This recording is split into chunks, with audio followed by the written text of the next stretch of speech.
Chapter 329. Divine Dr. Mo, how is he? Can he be saved? Lahin Thai bluntly asked. Divine Dr. Mo's voice was flat. His heart was injured by the Heavenly Star Sect's Blue Star Saber.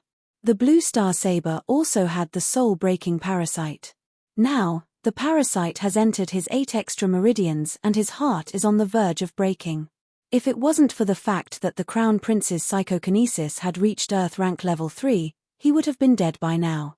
Yes. Divine Dr. Mo, you're right. My brother was plotted against by the Heavenly Star Sect. Since Divine Dr. Mo can see through his injury, you must be able to cure him, right? Ji Yunyao's eyes sparkled, full of hope. Divine Dr. Mo shook his head and was about to speak when the guard outside reporting to the Emperor, Miss Ning from the Marquis Jingyuan estate has arrived. Lahin Thai subconsciously frowned. What is she doing here? Ji Yunyao was even more furious. What is this jinx doing here? If not for her, my brother wouldn't be able to endure such a heavy injury. Reporting to the Emperor, Miss Ning said that she can treat His Highness. The guard outside reported. Lahin Thai was startled. Divine Dr. Mo sneered. What a big tone. Even I don't have full confidence in treating him. How can she treat him? Ji Yunyao snorted. How can that slut have such ability? She's just playing to the gallery. Wait for your daughter to beat her up. She turned around and ran out. Lahin Thai did not stop her. His eyes stared at Divine Dr. Mo's face. Since Divine Dr. Mo knows about the illness, you must have a way to treat my son. Divine Dr. Mo nodded proudly. I can save his life, but the parasite has already spread to his 8 extra meridians. His Highness martial arts can be considered as completely crippled. What? Lahin Thai's face changed greatly. Divine Dr. Mo was not finished. Not only will his martial arts be crippled, I'm afraid that he won't be able to walk or even sit up and take care of himself. In other words, Ji Yunhuang would be paralyzed in bed for the rest of his life. He couldn't even take care of himself. What was the difference between being alive and being dead? Lahin Thai's face turned pale. This was the son he was most proud of. If this was the result, Divine Dr. Mo, is there any other way? As long as I can make him better, no matter what you need, I will try my best to do it. Your Majesty, even if you pluck the ginseng fruit from the heavens, His Highness the Crown Prince can only do so. This is already the best outcome for him. Lahin Thai's body swayed, his heart filled with despair. The head steward leaned over and whispered into his ear, Your Majesty, just now the Imperial Guard said that Miss Ning seems to be able to treat the Crown Prince's injury. Why don't we let her in to take a look?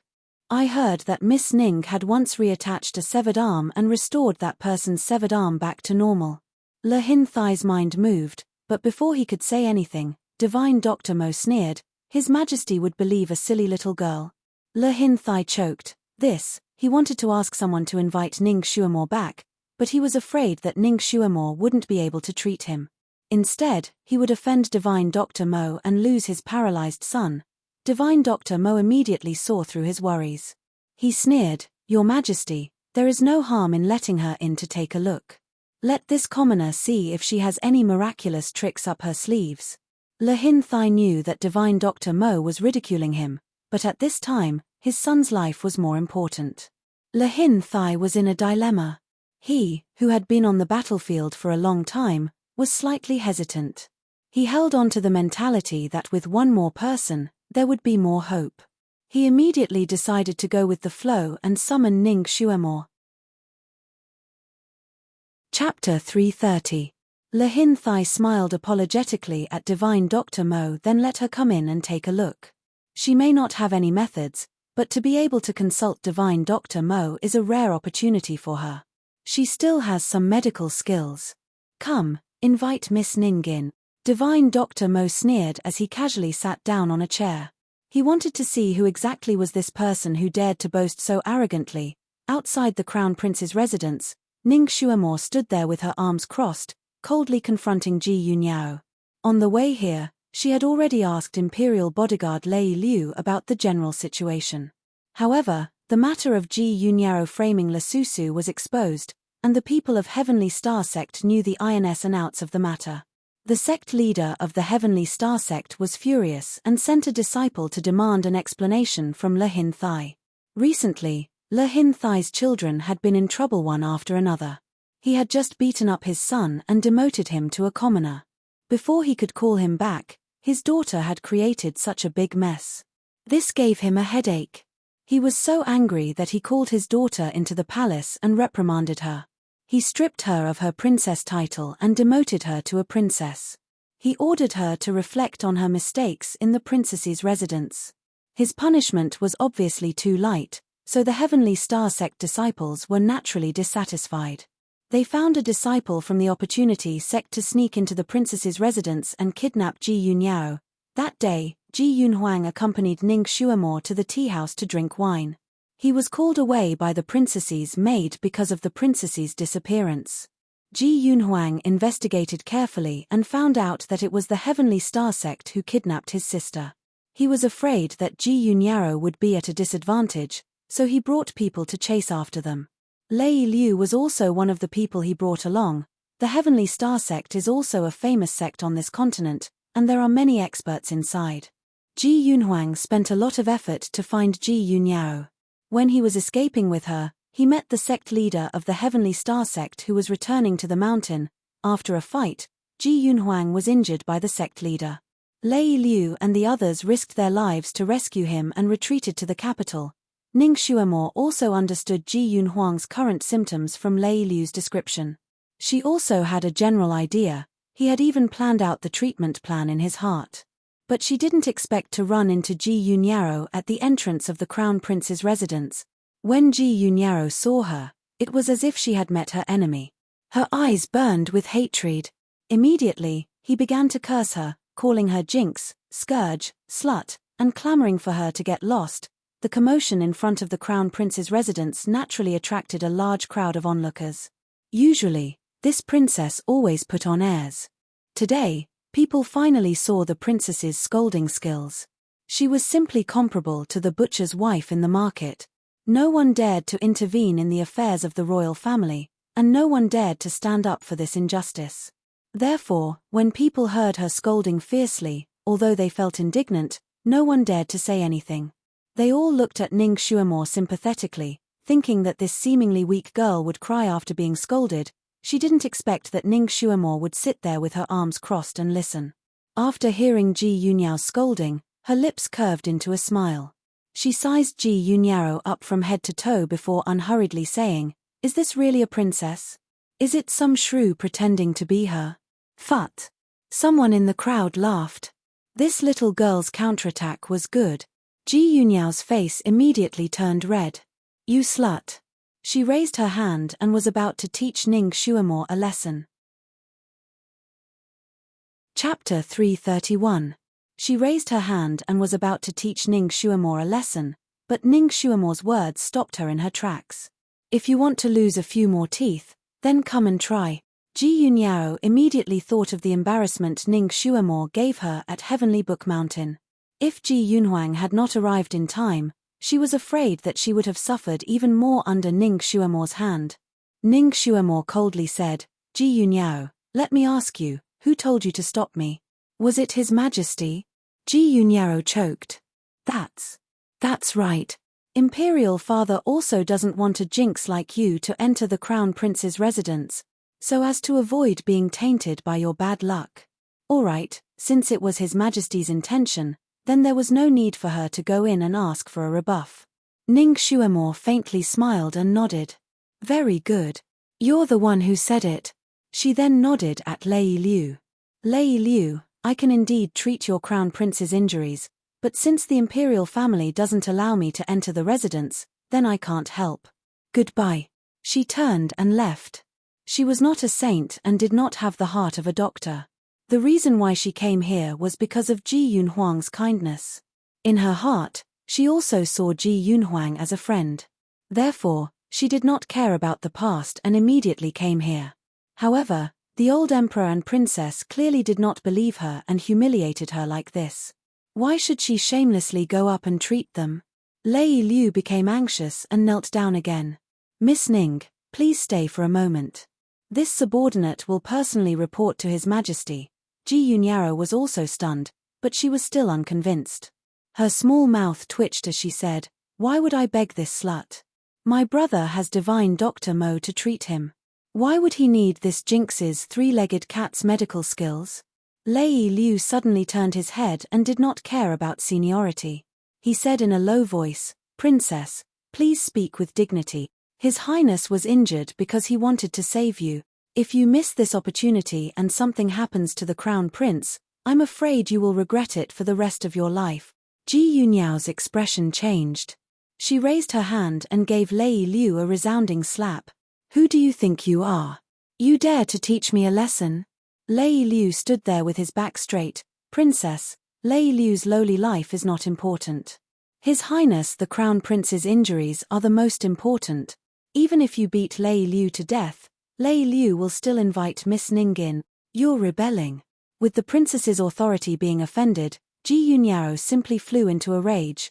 "You actually dare to go against my word." As soon as she raised her hand, she wanted to give Lei Liu a few consecutive slaps. However, before she could do so, someone grabbed her wrist. Ning Xuemo's cold voice sounded in her ear. "He is the Crown Prince's loyal guard. He is an iron-blooded man. How can someone like you be qualified to teach him a lesson?" Ning Xuemo's hand was as fast as lightning. Ji Yunyao was not prepared at all, and her wrist was immediately grabbed by her. Ji Yunyao's entire body immediately went numb, unable to exert even the slightest bit of strength. Ning Xuemo casually flung her away, causing her to stagger and almost hit her head on the door of the Crown Prince's residence. There were other guards of the Crown Prince's residence at the door, but at this moment, they also looked down on Ji Yunyao's arrogance. Seeing that she was at a disadvantage, they all turned a blind eye and pretended not to see. Lei Liu looked at Ning Xuemo and his heart was moved. Such a delicate little girl, who had already been treated unfairly, was actually willing to stand up for a servant like him. What was even rarer was her imposing manner. Once she was serious, it was actually full of power. Compared to a real princess like Ji Yunyao, she had more style. Chapter 332. This kind of girl was simply like a luminous object, unknowingly attracting everyone's attention. While the entrance was in a mess, a small eunuch rushed out and loudly announced, "His Majesty has decreed that Miss Ning should quickly enter." Since the emperor had personally passed down the decree, no one dared to stop her. Lei Liu sighed in relief and bowed towards Ning Xuemo. "Miss Ning, please enter." Ning Xuemo did not even look at the pale Ji Yunyao and stepped inside. Ji Yunhuang's injury was more important. She did not have time to bicker with this shrew princess. There would be another time to teach her a lesson. Ning Xuemo finally entered the Crown Prince's palace and finally saw Ji Yunhuang. Of course, she also saw the large room full of people inside. Divine Dr. Mo had been active in Changkong country for the past few days, so he had naturally heard of Ning Xuemo's reputation as a trash and a jinx. His heart was filled with disdain and curiosity towards her. At this moment, when he saw Ning Xuemo enter, he sneered slightly. So it turned out to be this little girl who was still a fetus. Sure enough, she was too young and did not know the immensity of heaven and earth. She had not even seen the patient and yet she dared to boast that she could cure Ji Yunhuang's injury. It must be because her reputation was too bad and she wanted to use this opportunity to make a comeback. She was going to slap her in a while. Ning Xuemo naturally saw this divine Dr. Mo. She had also heard of his reputation before, but she did not expect him to be so young. According to the information she had obtained, this divine Dr. Mo was at least 50 years old. He had been famous for 30 years. To be able to maintain his appearance, it seemed like his psychokinesis was not weak. At this moment, this divine Dr. Mo raised his head slightly and looked at her with a condescending gaze with a face full of disdain. Looking at his expression, she knew what he was thinking. Her lips curled up slightly and she did not look at him anymore. She directly walked towards Ji Yunhuang's bedside. "Excuse me, please move aside." Divine Dr. Mo was intentionally blocking Ji Yunhuang's bedside, but when he heard Ning Xuemo's words, the veins on his forehead jumped. This little girl was not old, but she had such an arrogant tone. "You said you can cure the Crown Prince's injury?" He did not have the intention to move aside and spoke in a deep voice. "Not bad." Ning Xuemo answered succinctly. She finally looked at him and said bluntly, "Since you can't treat me, don't stand here and block the way." Divine Dr. Mo's handsome face turned slightly red. After so many years, this was the first time someone dared to speak to him like this. "How do you know I can't treat him?" Divine Dr. Mo's voice turned cold. Ning Xuemore crossed her arms. "Do you even need to guess? If you could treat him, would His Majesty have invited me in?" Divine Dr. Mo, she was indeed a smart girl. He had yet to see how good his medical skills were, but this instantaneous deduction ability made him look at him in a new light. Lihin Thai also felt a little uncomfortable. He coughed and said, "Ning Xuemore, don't be rude in front of Mr. Mo. Look at Huang Er first." As long as there was a sliver of hope, he wanted to grasp it at all costs. Divine Dr. Mo sneered again. He moved to the side and said coldly, "Good, you see. I'd like to see what a little girl like you can see." He was waiting to see this little girl make a fool of herself. Ning Xuemore took a few steps forward and checked Ji Yunhuang's condition. Her movements were quick and nimble.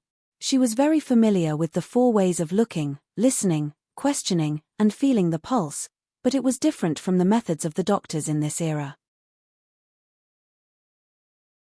Chapter 333. Furthermore, she had her own set of Western medicine diagnoses, causing all the doctors in the room to be even more confused. Divine Dr. Mo was also looking at her. Although he still felt disdain towards Ning Xuemore, he still had medical ethics. He knew that when a doctor was treating a patient, he should avoid talking and disturbing them. Ji Yunyaro had also entered the room unknowingly. When she saw that everyone's gaze was focused on Ning Xuemore, the hatred in her heart increased by another level. She first looked at the other doctors' expressions and saw that some of them were surprised, some were disdainful, some were puzzled, and some were confused. She then knew that there was a problem with Ning Xuemore's diagnosis method. She could not help but sneer, "Why are you pretending to be an expert? How can a good-for-nothing jinx diagnose an illness that Divine Dr. Mo can't? Don't let others laugh at you. Shut up." 2 people spoke at the same time. One was Lihin Thai, and the other was actually Divine Dr. Mo. When the 2 of them spoke at the same time, Ji Yunyaro was shocked. She shut her mouth and looked at one person, then looked at the other. She felt wronged. Imperial father, Lihin Thai simply had a headache because of this daughter of his. His face was as calm as water. "Don't make noise. Your brother's injury is more important." Divine Dr. Mo's tone was also cold. When a doctor is treating a patient, the surroundings are not allowed to make noise. "Don't you know this?" Ji Yunyaro bit her lips hatefully and finally didn't open her mouth to speak again. After a moment, Ning Xuemore stood up. She already had an idea in her heart. Ji Yunhuang's injury looked extremely dangerous, but he wouldn't die in a short period of time. How is it? Lihin Thai couldn't help but ask. Ning Xuemore's small face was expressionless. Her gaze landed on Divine Dr. Mo. What did Divine Dr. Mo say? Divine Dr. Mo sneered, "You were so confident just now. Don't tell me you didn't even see the illness." Actually, he was also certain that Ning Xuemore did not notice anything wrong with Ji Yunhuang's wound. At first glance, it looked no different from an ordinary knife wound. All the doctors present did not notice anything wrong with Ji Yunhuang. They all thought that Ji Yunhuang's heart was injured. Ning Xuemore smiled. She was beautiful to begin with. Her smile was like a clear light that seemed to brighten up the entire bedroom. "The illness isn't complicated. The Crown Prince's left ventricle was cut by a knife. The knife's aura cut the left ventricle. As expected, she thought that it was just a knife wound. However, it was already considered pretty good that she was able to identify the specific part of Ji Yunhuang's injury. It seemed that this little girl's medical skills were remarkable. Divine Dr. Mo sneered and pointed his nose at Ning Xuemore, and Ning Xuemore smiled leisurely. Also, there was a GU poison on the saber. Now, the poison has already flowed into his 8 extraordinary meridians. The GU worm has already entered his heart, in the right atrium. Divine Dr. Mo stiffened, and his face changed. This little girl actually had such sharp eyes. He actually knew more than him, and in more detail. Could it be that someone told her in advance? Divine Dr. Mo's gaze landed on the little eunuch who delivered the decree. When he told Lihin Thai about the illness, this little eunuch was in the room. Ning Xuemore smiled again. The Jiu poison has already rushed to the Ren and Du meridians. She said a lot of professional terms and finally concluded, if we use ordinary methods to treat him, at most, we can save his life. However, his martial arts will be completely crippled. He might even be paralyzed in bed for the rest of his life, unable to take care of himself. After hearing this, Divine Dr. Mo's face completely changed. Ning Xuemore's statement was almost the same as what he said to the emperor. Chapter 334. Ning Xuemore's statement was almost the same as what he said to the emperor. When he said this to the emperor, the eunuch had already left. She really saw through it. She was not opportunistic and did not follow the crowd. Ji Yunyao's face changed and she could not help but shout, "Nonsense! My brother will not be paralyzed in bed. You jinx, don't talk nonsense." Ning Xuemore's face tensed up. She glanced at her and crossed her arms. She looked at Lihin Thai with a smile that was not a smile, then pretend that I didn't say anything. Lihin Thai had been listening attentively. He was already in despair about his son's condition, but after hearing Ning Xuemore's words, it seemed that there was still hope. Hearing her words, he hurriedly said, "Xuemore, do you have other unusual methods?" Ning Xuemore smiled lazily, "Of course I do. If you use my method, not only can the crown prince keep his life, he can also continue to practice martial arts. However, he will need to rest in bed for a month." When she said this, Lihin Thai's eyes lit up. Divine Dr. Mo could not help but widen his eyes. He looked at Ning Xuemore and did not believe her at all. Impossible. Once the parasite enters the Ren and Du meridians, it cannot be removed. Moreover, the heart meridians that were injured by the knife will not be as good as before. Even if he can recover his ability to walk, his heart will beat like thunder after 2 steps. If he moves too vigorously, his heart meridians will break. He will still die. Ning Xuemore pursed her lips. I said, if it is the ordinary method, the result will be like this. Then what is your special method? Divine Dr. Mo's interest was piqued. I will tell you when necessary.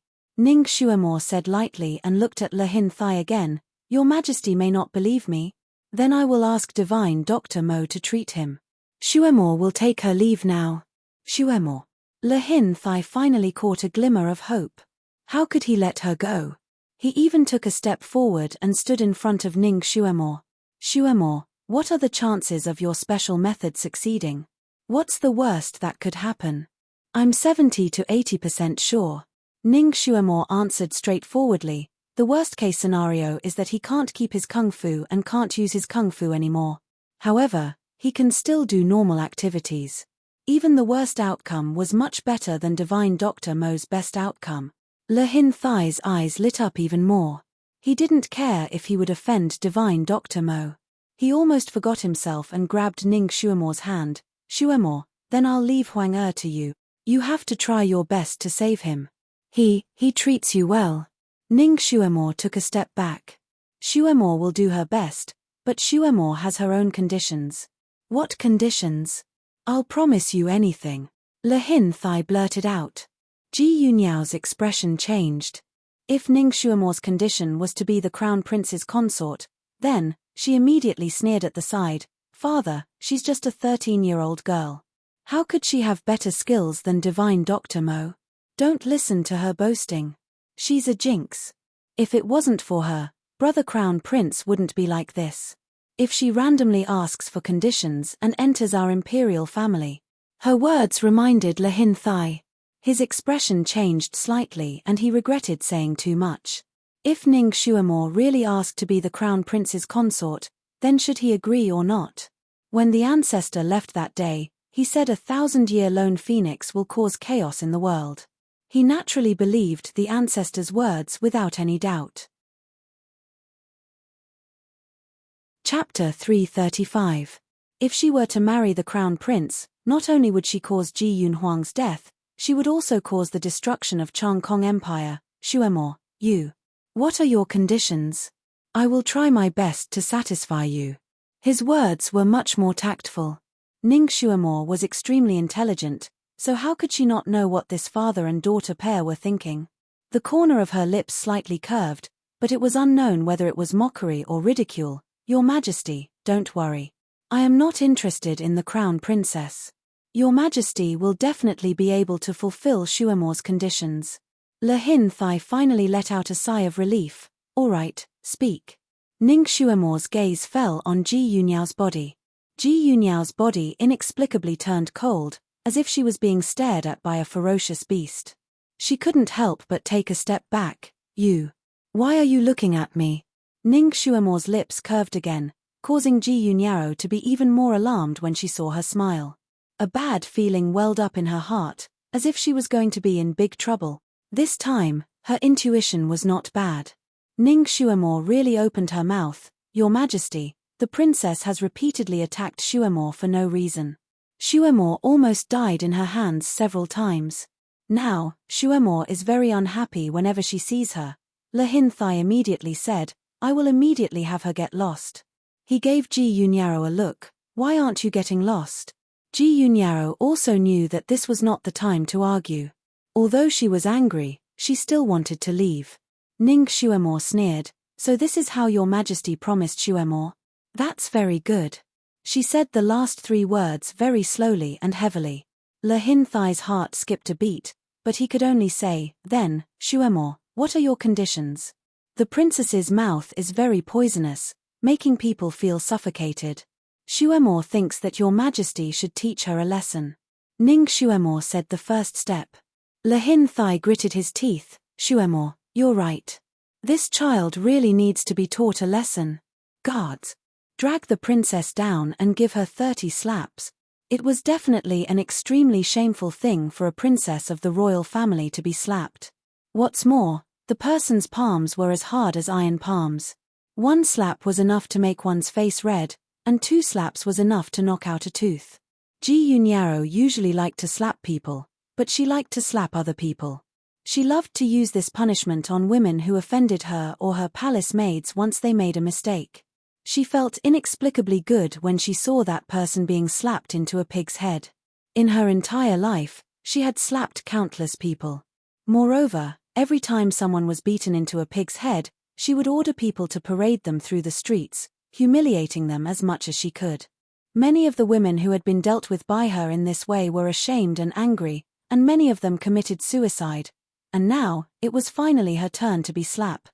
When she thought of the person's swollen and purple face, Ji Yunyao was like a cat whose tail had been stepped on. She jumped up. Imperial father, don't listen to this slut's nonsense. 60. Ning Shuamore coldly spat out 2 words. Slut, what did you say? 90.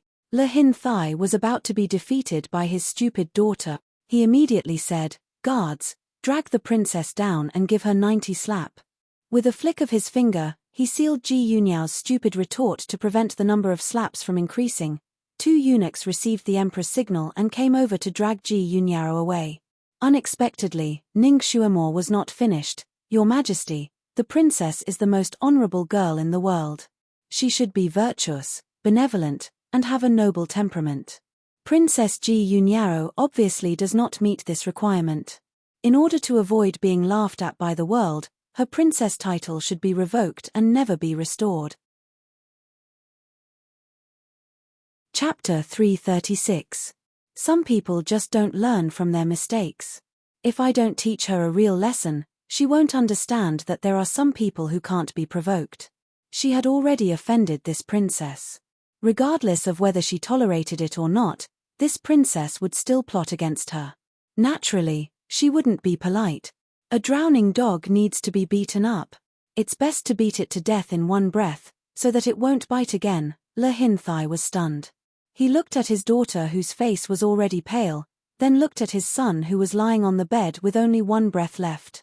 He steeled his heart and said, all right, I promise you. Ji Yunyao's body swayed. She didn't expect that she would end up like this today. Her pair of fiery eyes looked at Ning Shuamore, but she couldn't say anything. Even if she could, she finally understood that she couldn't say anything. If she said anything, she would only be humiliating herself. She had been arrogant and despotic for so many years. Today, she finally kicked an iron plate that broke her bones. She wanted revenge.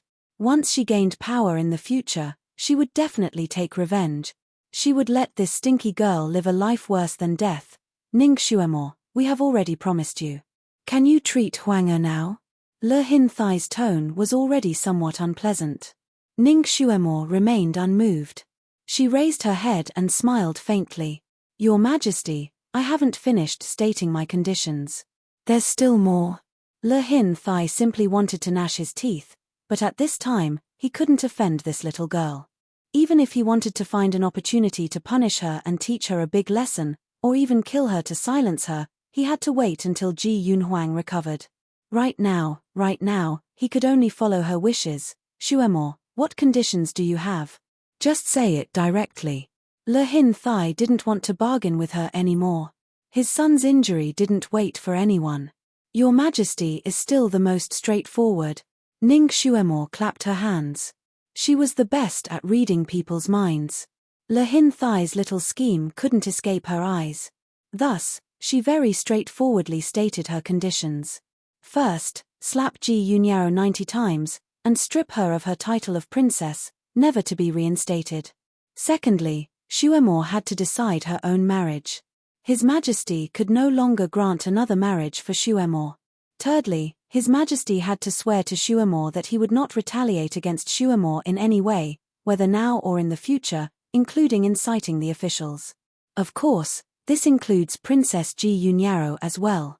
If the oath is violated, then the ruler of Vast Sky Empire will change hands, and the descendants of the Ji clan will never be able to hold their heads high. Everyone's expression changed when they heard the last line of exits. Even Le Hin Thai's face darkened. Ning Xuemo, how dare you? Treacherous. How disgraceful. Ning Xuemo, how dare you? Is he crazy? All the ministers present began to reprimand him. This girl was simply crazy. He actually forced the emperor to swear an oath. Moreover, she had to swear such a treacherous oath. This was truly the first time since the beginning of time. Ning Xuemo, do you know that based on what you just said, I can exterminate your entire clan? Le Hin Thai's body emitted a cold pressure that made everyone tremble. Exterminate her entire clan? Even if you exterminate the entire Ning clan, what does it have to do with her? Ning Xuemo secretly mocked him in her heart. Even if the entire Ning clan was exterminated, she would not care. Ning Xuemo calmly raised her head, as if she did not see Le Hin Thai's terrifying aura. Your Majesty, could it be that you want to take revenge on Xuemo for today's matter? Of course not. Le Hin Thai naturally would not admit it. That's right. Since your Majesty does not have the intention to harm Xuemo, why should you be afraid of swearing an oath? Chapter 337. That's it. Since your Majesty has no intention of harming Xuemo, why should you be afraid of making an oath? Xuemo is an orphan girl. When she is in danger, no one can support Xuemo. Xuemo can only protect herself. If your Majesty doesn't even give Xuemo this kind of promise, even if your Majesty is benevolent and righteous and won't harm Xuemo, it's hard to guarantee that others will harm Xuemo in order to curry favor with your Majesty.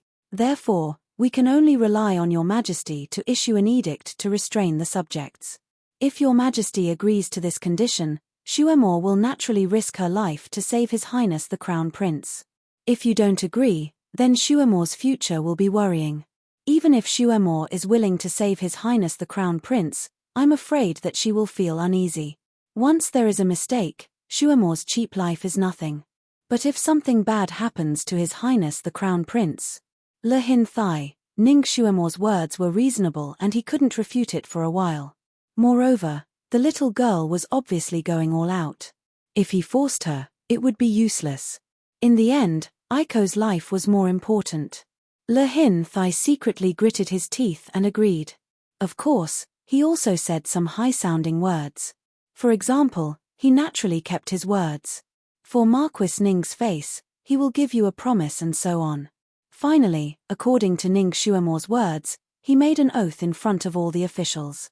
Once he made an oath, he would be under the supervision of God.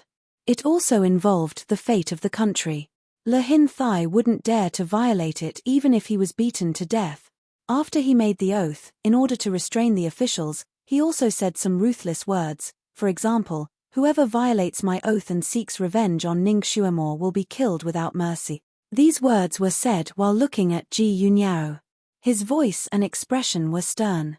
He directly broke up Ji Yunyao's plan of revenge by force in the future. Although Ji Yunyao was very unwilling, she didn't dare to go against her imperial father on this matter. She glared at Ning Xuemore, her eyes almost spitting fire. Ning Xuemore responded with a faint smile, and then bowed deeply to Lihin Thai. "Your Majesty, you can even agree to such a harsh condition as Xuemore.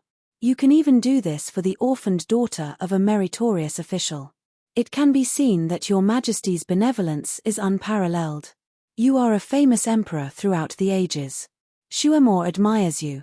At this time, she had to flatter Lihin Thai and appease his heart that was about to explode. She had to save his face and give him a way out so that she could be safer. Her words were so sincere that Lihin Thai finally regained some of his dignity. His cold face finally showed signs of thawing. He nodded and said, "Can you start now?" Ning Xuemore nodded. "Of course.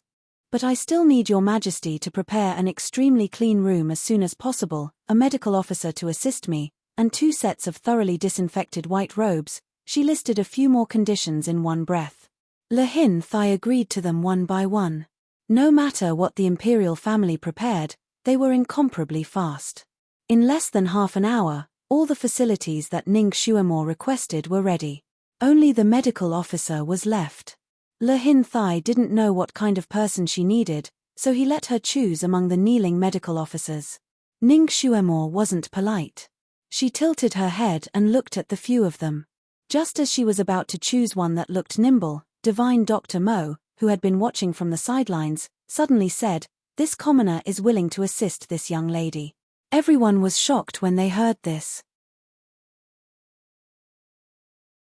Chapter 338. What kind of person was Divine Dr. Mo? Even if a prince wanted to be his assistant, he would still reject the most awesome divine doctor without any hesitation. A person who did not put anyone in his eyes was actually willing to be the assistant of a little girl. This time, regardless of whether Ning Xuemore succeeded or not, just based on this point alone, her name would spread far and wide. Lihin Thai could not ask for anything more. Just as he was about to agree, Ning Xuemore tilted her head and looked at Divine Dr. Mo. "I need someone who is extremely nimble." This was the first time Divine Dr. Mo was suspected of not being nimble. He was simply furious and proudly said, "My hands and feet are more nimble than any of the doctors here." Ning Xuemore smiled. The reason why Divine Dr. Mo is willing to lower himself to be Xuemore's assistant is because he wants to see how Xuemore will treat him, right? Divine Dr. Mo's thoughts were seen through by her words. He was startled for a moment and his face turned red. "Could it be that you don't want others to see your treatment methods?" Ning Xuemore shook her head. "It doesn't matter. I'm not afraid of people stealing my medical methods." Since Divine Dr. Mo volunteered himself, Xuemore could not ask for anything more. This matter was settled just like that. While the imperial family was preparing those things, Ning Xuemore first watched Ji Yunyao being slapped.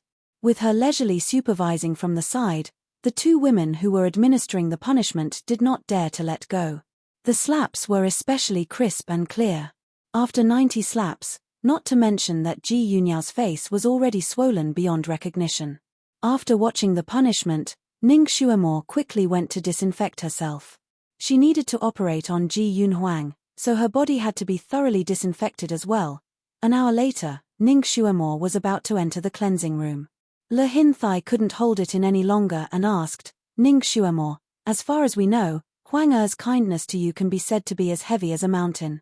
Your relationship with him is also very good. If we don't agree to your conditions, will you really not treat him?" Ning Xuemore tilted her head to look at him and smiled. "Even if Your Majesty doesn't agree, Xuemore will still treat him. But fortunately, His Majesty is incomparably benevolent and has agreed." Lihin Thai, Ning Xuemore smiled and entered. "Your Majesty, please wait for my good news. Xuemore wants absolute silence.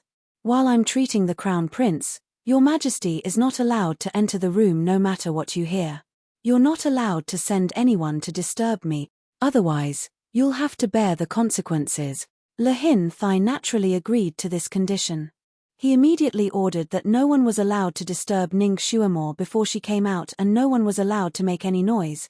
To be on the safe side, Lahin Thai stationed elite soldiers outside the cleansing room. These elite soldiers were very nimble and walked very lightly. Not only did they guard the room like an iron bucket, but they also didn't make any noise that would disturb the people inside. Lahin Thai didn't leave either. He led the officials to personally sit in the Crown Prince's mansion's living room and quietly waited for the good news. As for the little Chileen, it contributed another Chileen scale. At this moment, it transformed into a blue cat and obeyed Ning Shuamore's instructions. Bored, it rested on an armchair. In just a few days, it had already lost 2 scales. It needed to recuperate well to slowly recover. Master had already promised to buy it ginseng after this matter was settled. Lahin Thai naturally noticed it. As an emperor, his information channels were naturally sensitive enough. He knew that the big blue cat in front of him was actually a Kirin beast. Kirins were auspicious beasts. If they could persuade it to return to the imperial family, then vast Sky Empire would have a greater say in this continent.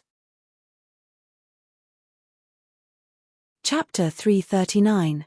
If they wanted to unify the country in the future, they could use it to rally the people of other countries. Kirin, how do you know Shuamore?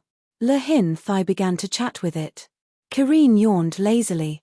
It was a rather proud mythological beast. Other than its master and, who was it again?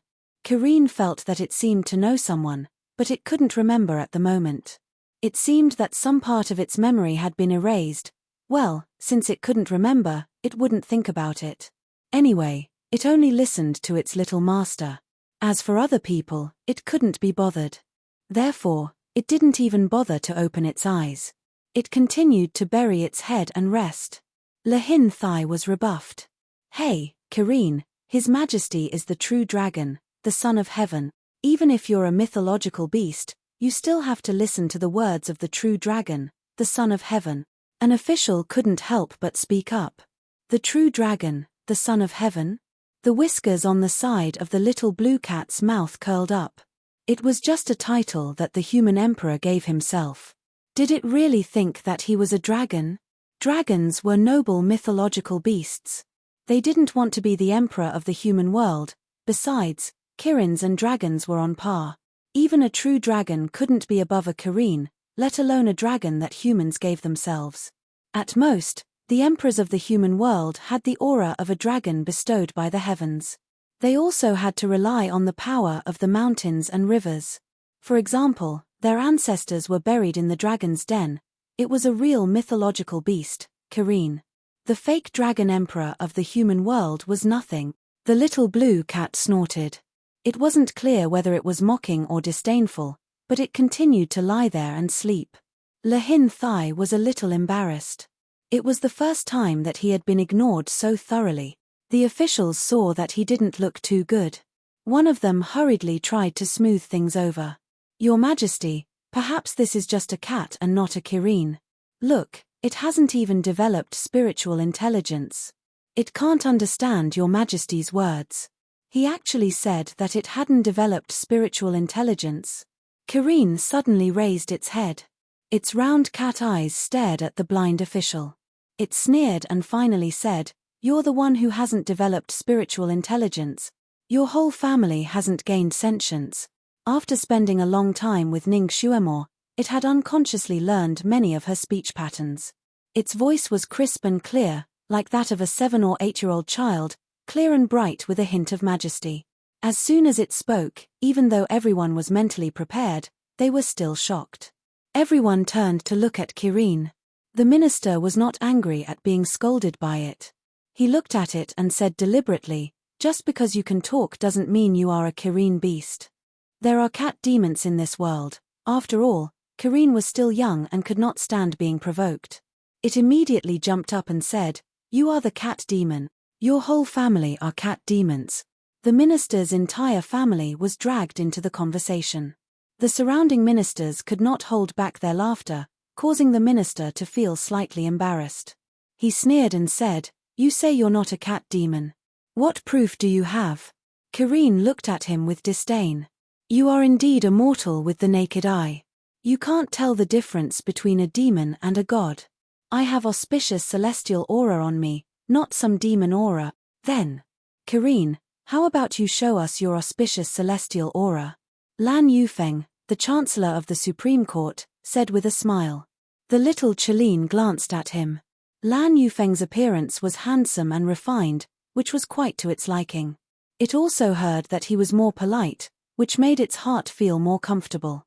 Finally, it lazily stood up from the armchair and stretched. What's so difficult about that? Today, I will show you my true form. Chapter 340. It jumped lightly onto the ground, and a blue light flashed like a wave. The little blue cat disappeared, and a majestic Kareen appeared in its place. It was about the size of half a horse, and its scales were sparkling under the sunlight. The two horns on its head were like dragon horns, and they looked like they were carved from green jade. Its eyes were beautiful almond-shaped, and its eyeballs were dark blue, like crystal-clear sapphires, shining with a glass-like luster. Its two whiskers trembled beside its lips, making it look even cuter. Its body seemed to be surrounded by a light blue luster, and with its movements, there seemed to be steam rising from it. It made people unable to look away. Although everyone had heard of Kareen beasts, this was the first time they had seen it in real life. Now that they saw it, their hearts were naturally shocked. Even Lehin Thai couldn't help but size it up. A strange light flashed in his eyes. This little Cheline was found in the territory of the vast Sky Empire, so it should belong to the imperial family. Kareen, do you have a name? Lehin Thai asked in a gentle voice, but secretly made a gesture to the guard beside him, indicating for him to find a few beast tamers. Yes, my name is Little Apple. Kareen held its head high and chest out. Lehin Thai frowned. This name is not mighty enough. How about I give you another name? As long as it accepted his name, it meant that it had accepted the royal family's offer. Kareen was stunned, and its eyes suddenly widened. This name was given to me by my mother. I don't want any other name. It actually had a mother. Didn't that mean that there were other Kareen beasts? If they caught other Kareen beasts, it would definitely shake the entire continent. Maybe the other 4 countries would immediately bow down to them. Since it's like this, I won't help you change your name. Little Apple, where is your home? Lehin Thai's voice was even more amiable. My home is in the Kareen Holy Land. Kareen was still young, and it didn't know how sinister people could be, and it didn't know the twists and turns of people's hearts. When others asked, it spilled the beans. Cheline Holy Land? Lehin Thai and the other ministers looked at each other. This was the first time they had heard of this place. I wonder how many Killins there are in this place. Your family must be quite big, right? Lehin Thai asked patiently.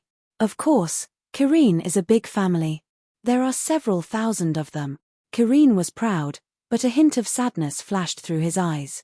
It was a little homesick. Although the other Killins in the family didn't treat it well, that place was its hometown after all. There were actually several thousand Killins. Everyone's eyes lit up. Little Apple, do you miss home? If there's a chance, I'll send someone to send you home, okay? Lehin Thai didn't want to directly ask Kareen where the Holy Land of Kareen was. He was afraid that it would arouse the little guy's suspicion, so he asked in a roundabout way. As long as the little fellow agreed, would he be afraid that he wouldn't be able to find the Cheline Holy Land if he followed it? No need. Kareen turned back into a blue cat and nestled in the armchair. It looked lazy. I'll bring Master back in the future. It was almost like it was chased out. Even if it wanted to go back, it would have to wait until it was strong enough. It would be considered returning home in glory, and it didn't want to go back with its tail between its legs. The ministers looked at each other. It seemed that this Kareen wasn't so easy to deal with. At this time, everyone could see that Kareen's intelligence was equivalent to that of an 8 or 9-year-old child. Chapter 341. Although it was a little cautious, it was still not enough. Perhaps they could take a detour. Little Apple, I heard that even the chef in your little master's residence has run away. Are you hungry? Why don't you come to my palace and stay for a few days? My palace has everything you need. You can eat anything you want. Lahin Thai began to coax it. Karin's eyes lit up, but then it shook its head. No need. Master will take me to eat a lot of delicious food. I won't eat in the residence. These days, Ning Xuemor took it to many restaurants. It ate a lot of delicious snacks and felt quite satisfied. How can the food outside compare to the food in the palace? The best chefs and the best food can't be eaten outside. Little Apple, why don't you go to the palace and have a look? The minister next to them also chimed in. Karin was indeed a little tempted, but it was a little afraid of strangers. Besides, it was a mythical beast and didn't want to have too much contact with humans. It tilted its head and thought for a while, as if it suddenly thought of something. Its eyes lit up. Emperor, if my master cures your son, you will be greatly indebted to her. You should at least treat her to a meal, right? Lahin Thai. Of course, yes, that's it. Then, in order to thank her, you will definitely ask the chefs in the palace to cook the best food. Then, I will go with my master. It was still the smartest to think of such a good idea. The little Cheline smiled and narrowed its eyes. Le Chien Emperor was speechless. Unexpectedly, he was stumped by Little Apple's words.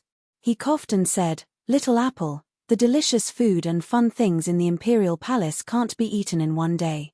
Even if your master brought you into the Imperial Palace, you could only stay for half a day. Karin was actually not very interested in fun things. It preferred to eat. It thought for a while and finally came up with another idea. Emperor, my master has been so kind to you. You should reward her with a lot of delicious food, right? Why don't you ask the chefs to cook all the delicious food? Little Apple, there are too many good things to eat. Even if the imperial chef made all of them, you wouldn't be able to finish them all. The minister at the side chimed in. If we can't finish it, we can pack it up. Karin tilted its head. This was a new term that it had learned from Ning Xuemor. When everyone understood the meaning of pack from Karin, they could not help but laugh. Who in the world would pack up and leave at the royal banquet? Karin was too naive. One of the ministers explained to Karin why they couldn't pack the food. In the end, he said to Karin, Little Apple, even if the emperor's benevolence allows your master to pack the food, many things should be eaten while they're hot. Also, they can easily spoil. Why don't you stay in the palace and let the royal family feed you? Karin immediately shook his head. No. I won't leave my master. It didn't want to change masters. They didn't expect this Karin to be so loyal. Everyone looked at each other again. One of them had a serious expression and said, Karin, you know that everyone in the world is a minister of the emperor. As long as it's within the borders of the vast sky empire, whether it's a person or an object, it belongs to the royal family. Even if your master is also a subject of His Majesty, you should be even more of a member of the imperial family. It's your fortune that His Majesty has taken a liking to you. I believe that as long as His Majesty speaks to your master, she will definitely agree and obediently offer you to the imperial family. Karin was stunned and its eyes widened. Master would give it away. She wouldn't want it. Chapter 342. Of course not. Master won't abandon me. Karin's voice became sharp. I have a blood contract with Master. She won't abandon me. She won't give me away. Blood contract. There was no lack of knowledgeable officials who knew the conditions for establishing a blood contract. It must be presided over by someone whose psychokinesis has reached the heaven realm. In this continent, the only person whose psychokinesis has reached the heaven realm was the ancestor. Could it be the ancestor? That official asked Lahin Thai. Lahin Thai frowned and shook his head. When Ning Xuemor entered the mountain, the ancestor was a guest in the palace. He didn't go out at all. It's impossible for him to come to Heavenly Book Mountain. Who else could it be? Could there be someone whose psychokinesis has reached the heaven realm in this world? Since this person was willing to establish a blood contract between Ning Xuemor and Karin, it was obvious that he saw Ning Xuemor in a new light. Who could it be? Countless questions and possibilities flashed through everyone's minds. Naturally, there were also countless guesses. If such a person suddenly appeared in Heavenly Book Mountain, what kind of change would it bring to Chong Kong country? They began to ask Karine about that person's appearance and name. However, Karine was even more confused than them. She said that she had already forgotten who that person was. She only remembered that she and her little master had established a blood contract under that person's supervision. Karine's memories were erased. That Ning Xuemore might also be the same. Obviously, that person didn't want to reveal their true identity. What was this person's goal? Everyone's mood became heavier. It was as if there was an invisible knife hanging over their heads. They couldn't help but feel apprehensive. Lehin Thai was even more apprehensive.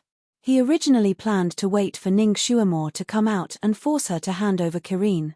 However, he didn't dare to act rashly now. Could that person be the deity who taught Ning Xuemore medical skills? Lehin Thai began to think about this problem. This immortal being so fond of Ning Xuemore, he didn't know if it was a good thing or a bad thing for vast sky country. Regardless of Ning Xuemore's psychokinesis, her medical skills were indeed amazing. She also had the mythical beast Karine by her side and a mysterious master. This kind of talent must be kept in vast sky country.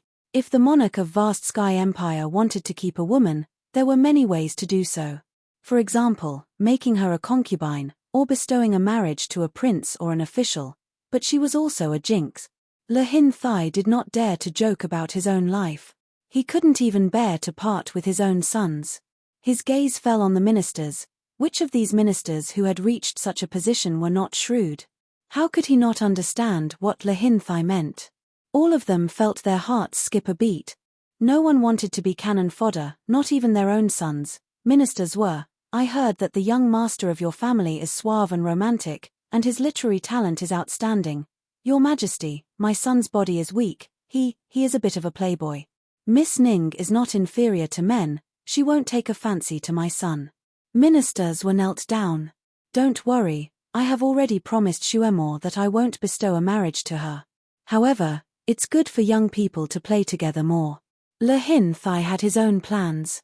He smiled faintly and began to plan in his heart. If Ning Xuemore didn't allow him to bestow a marriage, then he would simply find a way to hold a blind date for her and let all the young talents in the country participate. He didn't believe that the little girl's heart would not be moved. As long as she liked someone, it would be easy to handle. Chapter 343. He couldn't force Ning Xuemore, but why couldn't he force those talented youths? For a woman, her husband's family was her final destination. As long as she married someone from Chongkong Empire, then she would be considered as truly staying. Ning Xuemore didn't expect that Lehin Thai had already started to plan for her marriage. At this moment, she was busy in the clean room. This room was completely arranged according to her requirements. A narrow bed without a bed curtain was used as the operating table. A huge luminous pearl was hung above her head.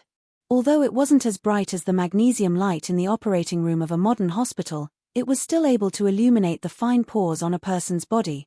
Furthermore, Ning Xuemore had cultivated her psychokinesis, so her eyesight was exceptionally good. Therefore, even without modern equipment, she was still able to see clearly. Divine Dr. Mo looked at Ning Xuemore with a complicated gaze. He had never seen anyone treat a patient like this before.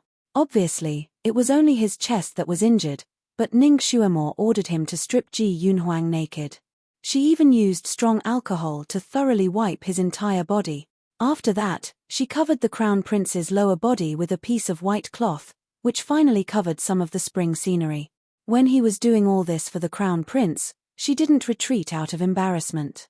Instead, she frequently asked him to wipe the places that he hadn't wiped yet, fearing that even a little bit would be left out. Throughout the entire process, her expression was calm. The crown prince's well-built body didn't cause any fluctuations in her emotions. The way she looked at the crown prince was like a doctor looking at a patient. When all the preparations were done, Ning Xuemore then approached the small bed. She stretched out her finger and pressed on the already unconscious Ji Yunhuang's acupuncture point. Then, she picked up a shiny knife and scissors. Without even blinking, she cut open Ji Yunhuang's chest. Even the experienced and knowledgeable Divine Dr. Mo was shocked by this scene. He forced himself to not open his mouth to ask. Ning Xuemore had instructed him in advance that while she was treating Ji Yunhuang, He was not allowed to speak and only listened to her instructions. Both of them were wearing snow-white masks sewn by the emperor according to Ning Xuemor's request. Divine Dr. Mo looked at Ning Xuemor, who only revealed a pair of large eyes, and had a misconception that this girl was actually not human. Heart surgery was extremely difficult to perform. Fortunately, Ning Xuemor had done a few cases in her previous life. Although the equipment here was a little shabby, she could find something else to replace it. Furthermore, she possessed the healing psychokinesis, so she could stop the bleeding in time and raise Ji Yunhuang's vitality in time. Furthermore, Ji Yunhuang's body was strong and his vitality was strong. This surgery was daunting but not dangerous. Ji Yunhuang was unconscious the entire time. He lay there motionless like a zombie, saving Ning Xuemor a lot of trouble. Unknowingly, 3 hours had passed and the surgery was finally coming to an end. Ning Xuemor began to carefully sew up layer by layer. When she sewed up the outermost layer of the epidermis, the unconscious Ji Yunhuang's finger suddenly moved. His thin lips opened and closed as he spat out 2 words, Xuemor. Although these 2 words were very vague, Ning Xuemor could still hear them clearly. Her finger paused and was almost pricked by the thin silver needle. Divine Dr. Mo's hand was as fast as lightning. He tapped on Ji Yunhuang's body and the awakened Ji Yunhuang fainted again. Ning Xuemor glanced at Divine Dr. Mo. He can't wake up right now. Divine Dr. Mo explained. Ning Xuemor nodded slightly. It seemed like this Divine Dr. Mo was not someone who could see through things easily. Chapter 344. Her suturing skills were very good, and it was obvious that she was a veteran. Divine Dr. Mo looked at her with a complicated gaze. This kind of medical skill was not something that could be found in this era. Moreover, her technique was very experienced, so it was obvious that this was not her first time performing this kind of surgery. Could it be that she was self-taught since she was born? When Ning Xuemor fed Ji Yunhuang a piece of sparkling blue thing, the entire surgery was officially completed. After 10 hours of surgery, even though Ning Xuemor's physical strength was not bad, she still felt extremely tired. She moved her hands and feet and went to the side to wash her hands. Then, she turned around to look at Ji Yunhuang. The Qilin armor was indeed a divine item. His wound was already showing signs of healing. She believed that not long after, even the scar would not be left behind. It would not destroy the beauty of the Crown Prince's perfect chest. Although his face was slightly pale, his breathing was much more stable than before. Divine Dr. Mo took his pulse again. After carefully looking at it, he looked at Ning Xuemor with disbelief in his eyes. Ji Yunhuang's heart was actually connected perfectly. Furthermore, it was flawless. His heartbeat was strong, and it was not like before when it seemed to be breaking and stopping. Furthermore, the Jiu poison could no longer be detected. It was obvious that she had already removed it.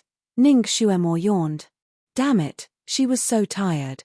It had been a long time since she had performed this kind of surgery. She looked out of the window and saw that it was already the morning of the second day. When Ning Xuemor walked out of the door, the little eunuch who was waiting outside the door had already rushed to report to the emperor. The emperor led a group of officials and rushed over like a gust of wind. Master. Kirin ran especially fast and almost jumped into Ning Xuemor's embrace. Just now, its master had ordered it not to disturb her, so it did not dare to use its telepathy to ask its master about the situation. Xuemor, how is Huang Er? Lahin Thai's voice was also trembling. Fortunately, I did not disappoint you. Ning Xuemor replied simply. She patted Kirin's head and said, Good girl, turn back into your original form and carry me back. She needed a good rest. Lahin Thai's heart, which had been hanging in the air for a long time, finally settled down. He didn't have time to talk to Ning Xuemor and wanted to go in. Your Majesty, he can't see anyone yet. If you go in, you'll bring the germs with you. I will call on him at this hour tomorrow. I've already told Divine Dr. Mo all the precautions. I'm tired, so I'll head back first.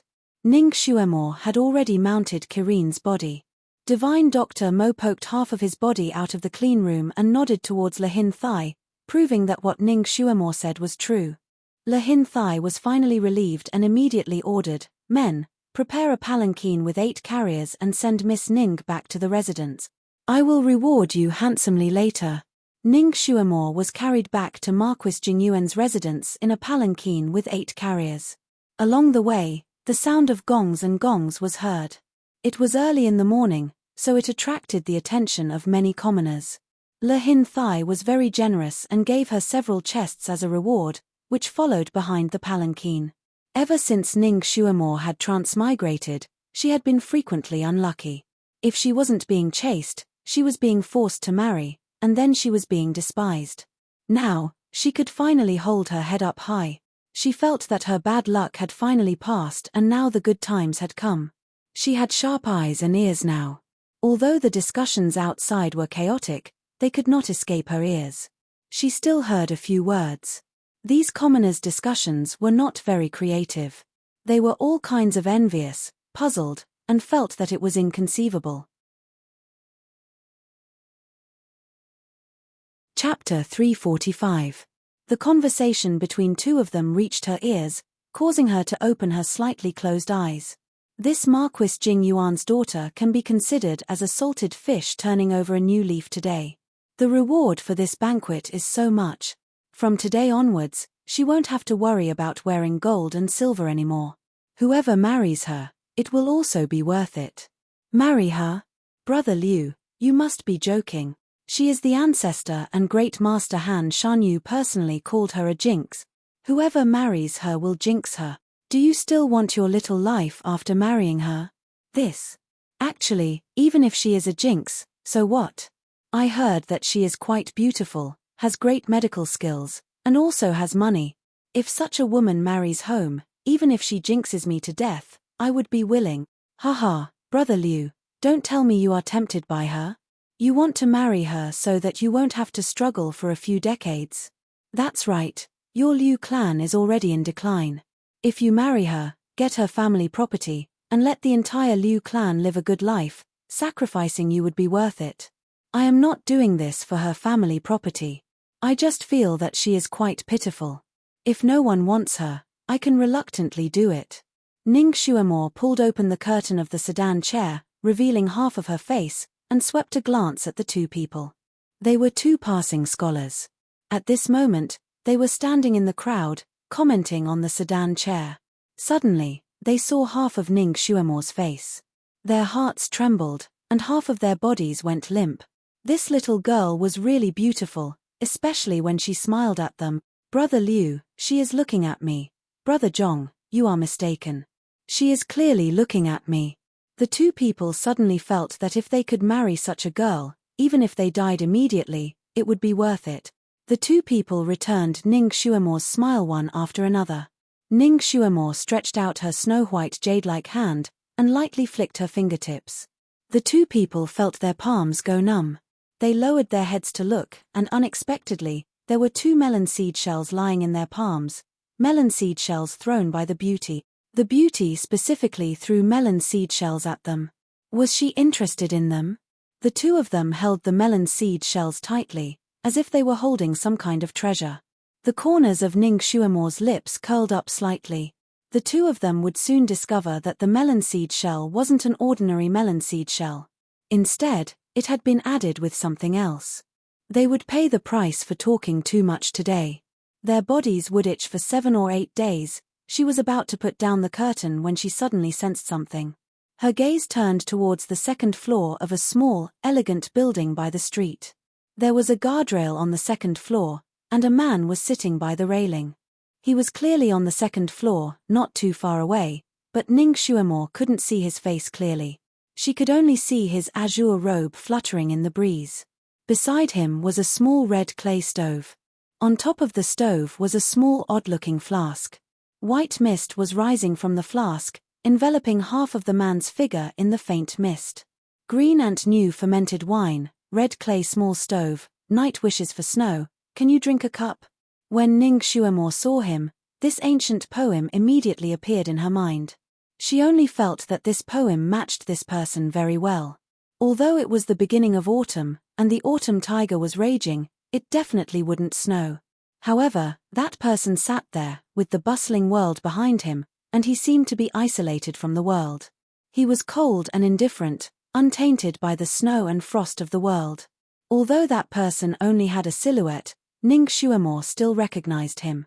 Han Shanyu, the art sage who threw her out of the window and even gave her the title of Jinx. Why was this bastard here?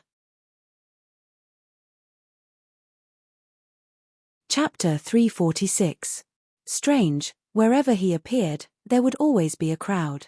How come no one noticed him this time when he was just sitting there? Looking at his carefree appearance, it didn't seem like he was in a busy city, but more like he was in a spiritual mountain. Ning Xuemore couldn't help but look at him a few more times. In her heart, she didn't have any thoughts of revenge. This person's martial arts were too unpredictable. With her current ability, provoking him would be seeking death. Han Shanyu seemed to have sensed something. He turned his head slightly and looked at her. Their gazes collided in the middle of this bustling street. Ning Xuemore's hair stood on end and a chill ran down her spine. She couldn't help but shiver. She couldn't see his eyes clearly, but strangely, she could feel his gaze on her. His invisible gaze swept over her body.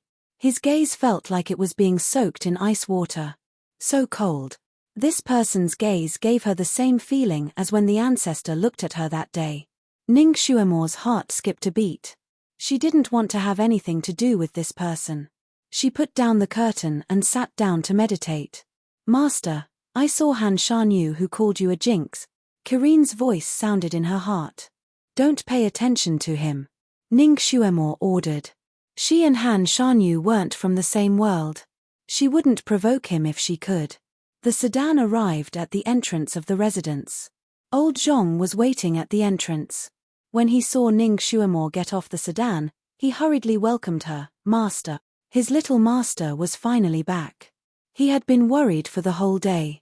Ning Xuemore nodded. Her gaze suddenly fell on the person behind Uncle Zhong. He was 14 or 15 years old. He had a baby face.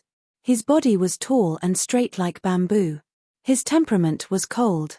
There was a broken sword hanging from his waist. This was the person she saved in Tianshu Mountain. He is? Ning Xuemore asked. Uncle Zhong couldn't hide his joy. Master, he is this old servant's new bodyguard. His martial arts are not bad. Ning Xuemore looked at his pale face. Did he come here to repay a debt of gratitude? Or did he have other motives? His injuries healed quickly. The young man bowed slightly to her but didn't say anything. Ning Xuemore did not expose him for the time being. This time, Lehin Thai had not only rewarded her with some jewelry and money, he had also rewarded her with 6 imperial guards, 2 maids, 2 cooks, and even a gardener. These people had naturally heard of Ning Xuemore's reputation of being a jinx. They were also afraid of being cursed by her. However, they could not disobey the emperor's orders. If they did not come, they would die immediately. Therefore, no matter how unwilling they were, they had to follow along. Ning Xuemore left these people to old Zhong. She went in to take a shower, had breakfast, and then dove into the bedroom to sleep for a whole day. By the time she woke up, it was already sunset. Old Zhong sent someone to bring her dinner. As expected of an imperial chef sent by the inner palace, the food he made looked, smelled, and tasted good. After Ning Xuemore and Kirin ate heartily, a maid came to clear away the leftover food. Kirin ate until its mouth was covered in oil. It was also very satisfied. It patted its stomach and said, "This imperial chef's food is really good. No wonder the old emperor used this to tempt me." Ning Xuemore looked at it. "Tempt you?" "Yes, master." The little Chilean's memory was quite good, so it told her everything that the old emperor and the civil and military officials had said to it at that time. Chapter 347. Ning Xuemore sneered in her heart. It seemed that Lehin Thai had taken a fancy to Kirin again. He had almost taken Kirin's family property. If he didn't know that she had a blood contract with Kirin, the old emperor would have shamelessly asked her for it, right? Little apple. People's hearts are sinister. If you don't want your family to be exterminated, you must never tell anyone where your hometown is. You must never reveal even the slightest bit. Do you hear me? Once the news of Kirin's holy land was completely leaked, It would bring endless carnage to that place. Kirine nodded. I know. That year, that big brother also said the same thing. So it still had this bit of precaution. Ning Xuemore let out a sigh of relief. At the same time, she recalled the prince sealed inside the stone spirit's stomach. It seemed that the prince's character wasn't bad. He was also the ancestor's disciple, but he was much stronger than that Yi Qingwan. She didn't know why, but she felt that she had forgotten something. Little Apple, who helped us set our blood contract. She felt that there was another person who had been in the stone spirit's stomach with her. But no matter how hard she tried, she couldn't remember who it was. Kirine blankly shook its head. I forgot. I only remember that it was an expert. Of course it was an expert. Otherwise, how could they set up a blood contract that only Heaven Realm cultivators could set up? What kind of expert? Do you still remember what he looked like? Kirine shook its head. I don't remember. She and Kirine both lost their memories of that expert at the same time. Did that expert erase her and Kirine's memories before he left? Ning Xuemore couldn't figure it out no matter how much she thought about it, so she simply stopped thinking about it. If that expert really wanted to harm her, she wouldn't be able to avoid it, so it was better to deal with all changes by sticking to the status quo. She gave Kirine a few more instructions, then waved her hand to let it go out and play by itself. She also walked out of the door. She discovered that she had only slept for a day, but the Marquis's mansion had already changed its appearance. The servants that the old emperor had bestowed upon her were already performing their duties. Some were weeding, some were patrolling, and some were sweeping. Ning Xuemore took a stroll around the Marquis's mansion. No matter where she went, everything was in order. Everyone was doing their own thing. Especially those few imperial guards, some were patrolling, some were following behind her from afar, and some were resting. Their arrangement was very methodical. Ning Xuemore's heart skipped a beat. She called old Zhong over. Uncle Zhong, who arranged for these people? Master, it's the newcomer, Shi Ju. He really has some skills.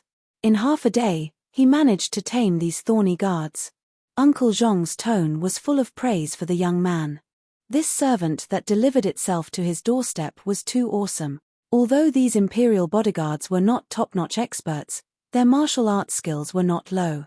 Furthermore, he felt that he was from the inner palace, so he refused to submit to old Zhong's orders after coming here. They didn't dare to disobey the emperor's orders, but they still didn't put old Zhong in their eyes. There were also those imperial chefs, palace maids, and gardeners. Which one of them was easy to deal with? After entering the Marquis's mansion, they didn't want to do anything at all. They all acted as if they were begging for favors, and they even laughed at old Zhong who wanted to divide the work for them. Of course, they looked down on the newly arrived half-grown child, Shi Ju. In the end, Shi Ju challenged the most arrogant and unruly imperial bodyguard. He beat that imperial bodyguard up 4 or 5 times in a row and finally convinced him. Thus, many of the thorny guards became well-behaved and obediently followed the orders. Chapter 348. It had to be said that Shi Ju was a very talented leader. In just one day, he was able to get Marquis Jingyuan's residence on the right track. Everyone was doing their own thing without any chaos. Talent. This child was a talent. Uncle Zhong's mouth kept praising him. Ning Xuemore pondered for a moment before instructing Uncle Zhong to call the talented youth into her hall. After a moment, the youth walked in with large strides and bowed to Ning Xuemore. Ning Xuemore sized him up.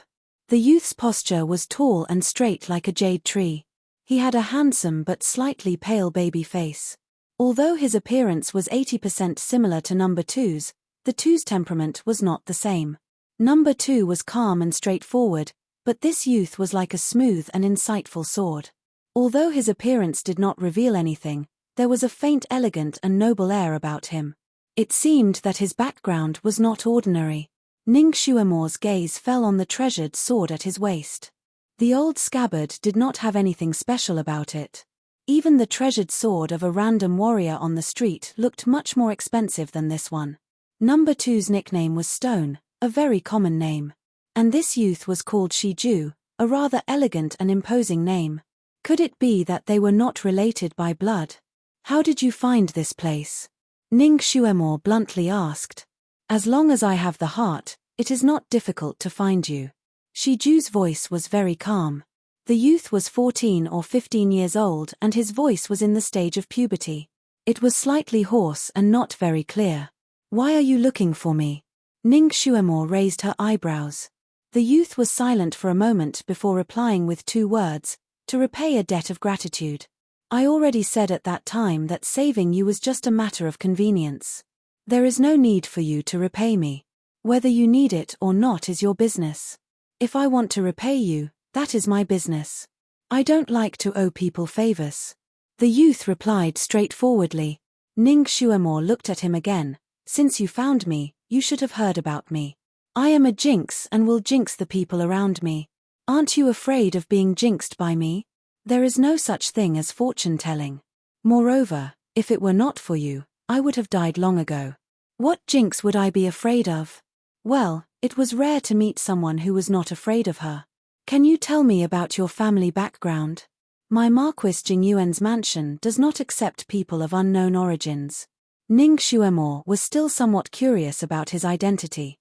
The young man was silent for a moment before he said, "Forgive me for being unable to speak of my family background.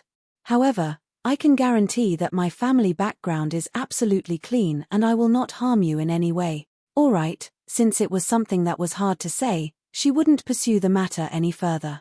She didn't really care if this young man had ulterior motives for staying by her side. After all, there were many people around her who had ulterior motives for her, so it didn't matter if he was one more. What's more, this young man's eyes were calm and pure. He didn't look like a cunning person. On this point, Ning Xuemore believed that she had some ability to judge people. It was not easy to make a mistake. From today onwards, you will be my personal bodyguard. You will be wherever I am. Ning Xuemore decided to keep him by her side for observation. All right. The young man responded. He didn't say anything else as he turned around and left. The corners of Ning Xuemore's lips slightly rose. This young man shouldn't be a person who was under someone else. He definitely wasn't a servant. Otherwise, he would have answered yes and not all right. What kind of identity would he have? She yawned. Forget it, who cares what his identity is? As long as he doesn't hinder her from scheming against him. Chapter 349. In the blink of an eye, half a month had passed. During this half a month, Ning Xuemore lived quite comfortably. In order to win her over, Lehin Thai specially let her inherit the title of Marquis Jingyuan. This was the first time a woman was conferred the title of Marquis in Changkong country. Naturally, it caused a lot of discussion among the people. If this was in the modern era, it would be the same as her being on the entertainment headlines, becoming the topic of conversation after meals. More and more people wandered around her residence, wanting to see this legendary figure. These days, Marquis Jingyuan's residence was very peaceful. Those imperial bodyguards, palace maids, cooks, each and every one of them was living a healthy life, without any signs of being a jinx. In the beginning, every time Ning Xuemore went out, the people who were afraid of being tainted by her bad luck would avoid her. It was even more effective than the officials sounding the gong to clear the way. But later on, when people saw that the people in Marquis Jingyuan's residence did not have any abnormalities, and even the senile chief steward became more energetic as he lived, they felt that Ning Xuemore's heavenly jinx ability to jinx people was not that high, and was not that scary. Gradually, they stopped avoiding her. Half a month later, Ji Yunhuang's injuries were already half healed, and he could finally get out of bed and walk. Ignoring the eunuchs and imperial bodyguards who tried to stop him, he sat in a sedan chair and personally went to Marquis Jingyuan's residence to express his thanks and congratulate Ning Xuemore on being conferred the title of Marquis. In order to receive this crown prince, Marquis Jingyuan's residence naturally became lively again. Ning Xuemore had just come out of the training room when she heard that Ji Yunhuang had come to visit, so she immediately went out to meet him. "Your Highness, it is not suitable for you to walk around right now," Ning Xuemore said as soon as she saw Ji Yunhuang, while sizing up his complexion. She could not help but say that the imperial family took good care of him. In just half a month, Ji Yunhuang no longer needed anyone to support him. Other than his complexion being a little pale and his body being a little thin, there was not much of a sickly appearance. Standing there, he was elegant and handsome, with a noble and elegant bearing. That faint sickly appearance added a sense of beauty to him. His complexion looked good. It seemed that his injuries had healed much faster than she had imagined. Shuemo, you never came to see me, so I came to see you. Ji Yunhuang looked at her with a smile, and there seemed to be waves of light surging in his eyes. Ning Shuemo coughed. Your Highness, you know that I'm a jinx. Your Highness is still sick. I don't want to jinx you. Life and death are decreed by fate, I don't care about this. Ji Yunhuang sighed as he stared at her. If it weren't for you, I would have died half a month ago. His gaze was like water, faintly flowing with affection. Ning Shuemo felt her hair stand on end from his gaze. She smiled. Your Highness naturally won't mind, but I'm afraid that other people will. After chatting with Ji Yunhuang for a while, she began to chase him away. That's enough. Your Highness's current condition is not suitable for you to run around and work so hard. It's better for you to return and recuperate. Lei Liu, help His Highness the Crown Prince back. Without any explanation, he sent Ji Yunhuang away. The news of His Highness the Crown Prince personally coming to express his gratitude spread like wildfire in the capital. As a result, people felt even more strongly that Ning Shuemo's ability as a jinx was actually quite lacking. From the start, she wasn't that scary. Ning Shuemo discovered that among the idle people strolling around her residence, there were a few young men who were trying to flirt with her. These people undoubtedly wanted to have a romantic encounter here, to have a chance encounter with a beautiful woman. However, every time Ning Shuemo went out, there would be an expert by her side to protect her. Those people simply could not get close to her. Chapter 350. For example, right now, Ning Shuemo was choosing a bracelet in a jewelry store. She took a fancy to a dark green bracelet and was about to take out her silver to pay for it. A hand reached out from the side and a flirtatious voice said, "Shopkeeper, this is the banknote. I'll buy this bracelet for this lady." Ning Shuemo turned her head and saw a rather sturdy young man dressed in a flirtatious manner. He was waving a fan and looking at her with a smile. Ning Shuemo tilted her head and asked, "Why are you paying for me? Beautiful jade is just right for a beauty. This bracelet is perfect for a lady." That man was dazzled by Ning Shuemo's beautiful face and saw her innocent look. His heart felt like it was being scratched by a cat. He couldn't help but want to touch her. He held the bracelet in one hand and pulled Ning Shuemo's hand with the other. Come, let me put it on for you." Before his wolf claws could touch the beauty's soft body, his body was lifted up. Before he could scream, his butt was kicked and he flew out of the store. With a bang, he fell flat on his face. He was dizzy and was about to get up when a foot stepped on his stomach. A handsome young man in green coldly looked at him and said, "She's not someone you can provoke. If you know what's good for you, get lost." That sturdy young man left dejectedly under the watchful eyes of the crowd. The other men who wanted to strike up a conversation with Ning Shuemo couldn't help but shrink their necks. They retreated and didn't dare to show their faces again. Ning Shuemo walked out and glanced at the crowd who didn't dare to come closer. She shook her head lightly and said half-jokingly, "Shijue, you've chased away all my suitors. You know, it's not easy for a lone star to meet a suitor." Shijue was expressionless and only said, "They're not worthy of you." Ning Shuemo sighed. "I'm afraid I won't be able to get married if I have such a fierce man by my side." She was just casually saying it. After she finished speaking, she took 2 steps forward but did not see Shiju following her. She curiously turned her head and saw him standing there, looking at her with his lips slightly pursed. "What happened? You won't be unable to get married." Shijue's voice was light but powerful. He added, "I can marry you." Ning Shuemo staggered and laughed. "That's good. If I can't get married in the future, I'll marry you." He casually made a joke and turned around to walk forward. Shijue stood on the long street and looked at her back with a complicated gaze. He actually blurted out those words, but a strange feeling rose in his heart after he said it. While he was distracted, Ning Shuemo had already walked far away. He was about to rush over when he suddenly sensed something and turned his head to look at a pavilion on the side of the street. A young man stood in the pavilion. His hair was as black as ink and he was wearing a wide robe with large sleeves. There was a painting of mountains and rivers on his sky-blue robe. As the breeze blew, there seemed to be clouds and mist flowing between the mountains and rivers. The strange thing was that the other party didn't wear a mask, but he couldn't see his face clearly. He only felt that the person was very handsome and his body seemed to be shrouded in clouds and mist. He didn't seem like a person of this world. In front of that person was a chessboard with chess pieces scattered all over it. It seemed like he was playing chess with someone. However, he couldn't see who was opposite him. It seemed like he was playing chess with himself. That person lightly glanced at him. Shiju suddenly quivered and shivered. This person's gaze was so cold. It wasn't an exaggeration to say that it was like 1,000 years of ice and snow. He was almost frozen on the spot. Chapter 351. Shijue, why are you in a daze?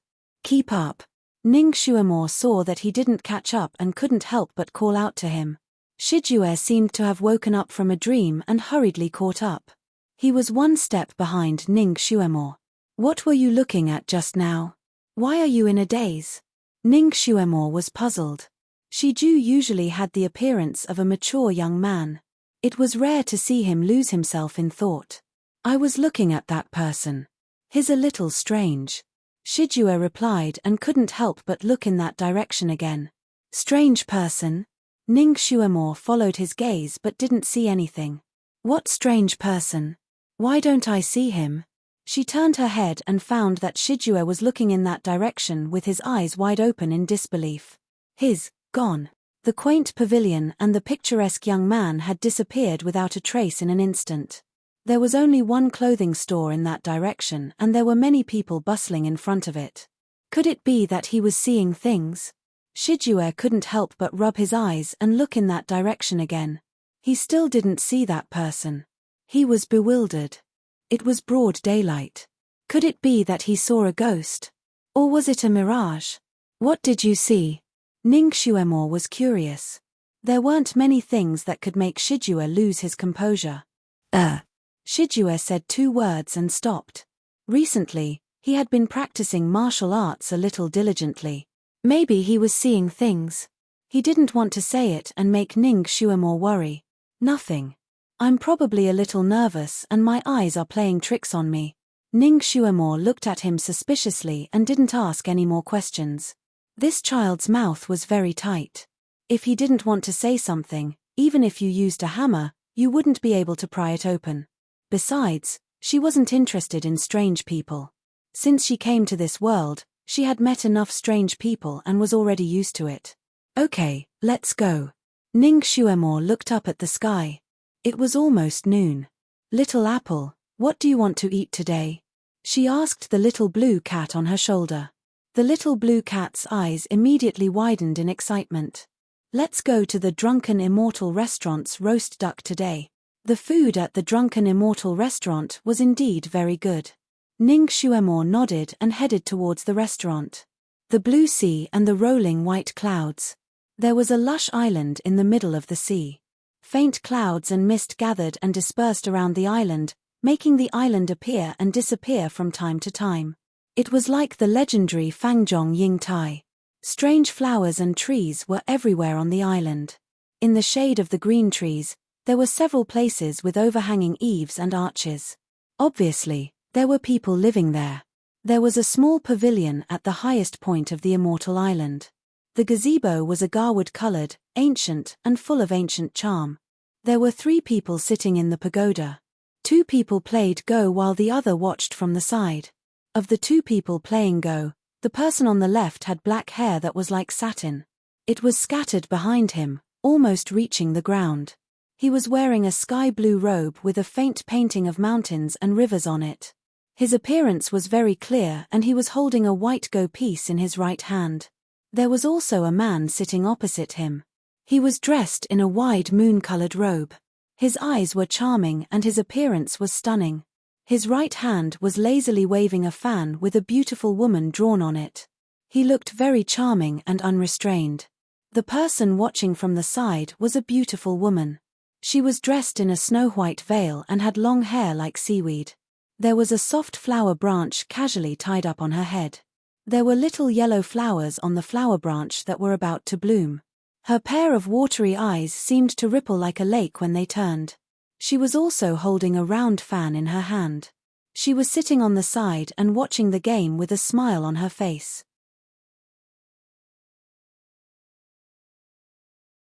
Chapter 352. Clouds swirled around their feet, making the three of them look like they were in a painting. Bang! A black piece fell and blocked a large number of white pieces. The man with the fan smiled proudly and said, "Deizwa, thank you for letting me win. I'm going to win this round." The man opposite him seemed to have been distracted, but this voice pulled him back to reality.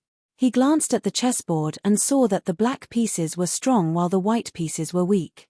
The situation was indeed unfavorable for him. Deizwa, you seem to be absent-minded just now. What were you thinking about?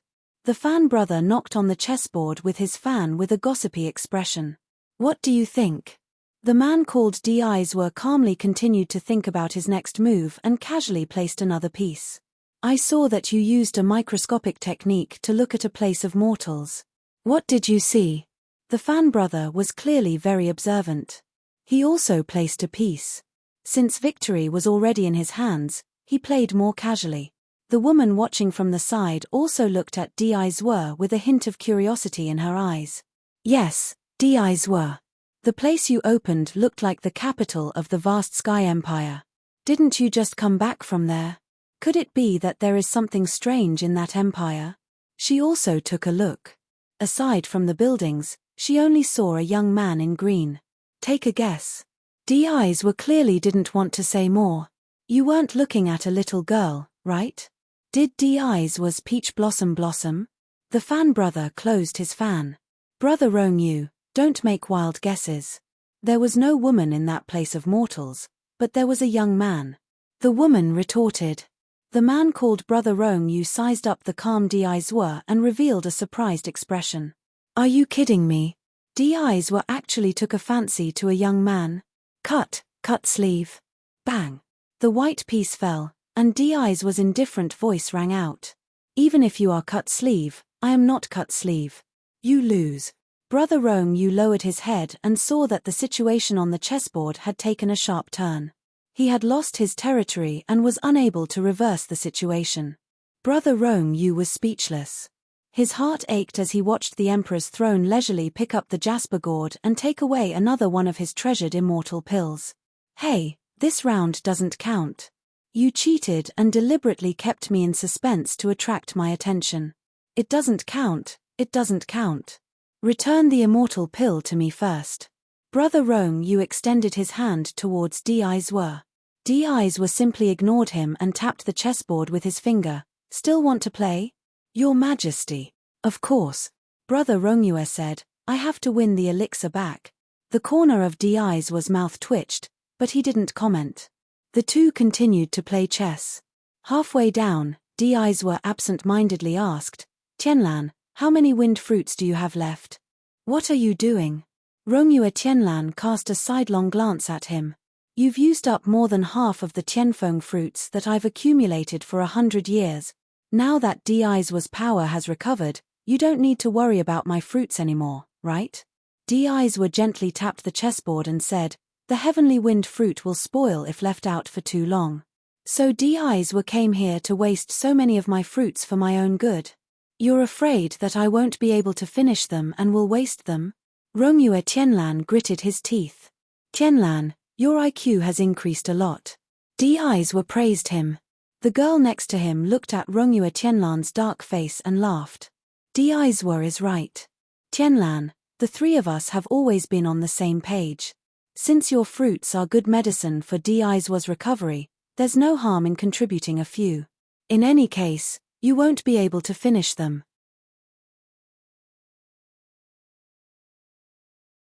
Chapter 353. Rongyu Tianlan glanced at the girl and said, I knew you were biased toward him. Actually, a few fruits are nothing. I am just curious as to why Di's were suddenly became so weak. What happened to you in Vast Sky Nation? This is the first time this has happened, so I am very curious. Anyway, Di's were, since I've contributed so many fruits, can you help me clear up my doubts? I have been bored for almost a month now. The girl's bright eyes also fell on Di's was face. She clearly wanted to know. Di's were didn't raise his head. He continued to look at the chessboard and asked indifferently, "Do you really want to know?" The other two nodded. Their appetites had been whetted. "I am not telling you."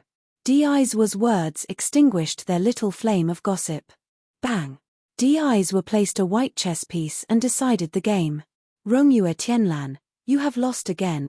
Rongyue Tianlan was speechless. His attention was diverted again. This two-faced Di's were took advantage of his weakness again. He had been tricked. Therefore, he could only watch as the last spirit pill in his jade gourd was taken away by Di's were.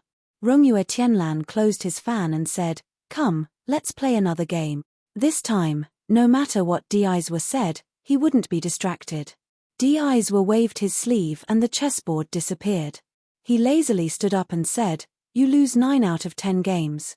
You should practice your chess skills again." Rongyue Tianlan was speechless. Di's were, can you be more two-faced? Aren't the children's chess skills pretty good? It's just that you are frequently cheating today. I have stayed here for so long. It is time for me to leave. Di's were slowly walked down from the pavilion, winning all his treasures and then leaving just like that. This really made him feel uncomfortable. Di's were, out of consideration for the loss of so many spirit pills, can you tell me what you were looking at earlier? Rongyue Tianlan's gossipy cells hadn't been extinguished. Di's were turned around and glanced at him. For the first time, he explained, "I found a talent." Wow, there was almost no one who could be called a talent by this arrogant Di's were. It could be said to be a miracle. Rongyue Tianlan's eyes lit up. Talent? What kind of talent? Di's were, is that the green-clothed youth from before? The young girl also asked. Di's were didn't answer and only said, "He can be considered an all-rounder." What a pity. He seemed to have thought of something, and a faint light flickered in his eyes. To be called an all-rounder by Di's were, how shocking was he? Rongyue Weshenlan couldn't help but ask, "What's a pity?" Di's were didn't say anything else and only said, "You can guess for yourself." Di's were, can you be any more shameless? Rongyue Weshenlan was defeated by Di's were. How could she leave him hanging like this? You just found out. Di's were leisurely replied. He walked under a fruit tree and waved his sleeve, causing the last fruit on the tree to fall into his sleeve. He then added, "I can be even more shameless." Rongyue Weshenlan, Di's was figure gradually disappeared into the boundless sea of clouds. Rongyue Weshenlan couldn't help but shake his head. He turned around and saw the young girl standing in the same place, looking in the direction where Di's were disappeared. She seemed to be in a trance. He gently tapped her shoulder with his folding fan. "Don't look. He has already left." Adding more to the monthly ticket.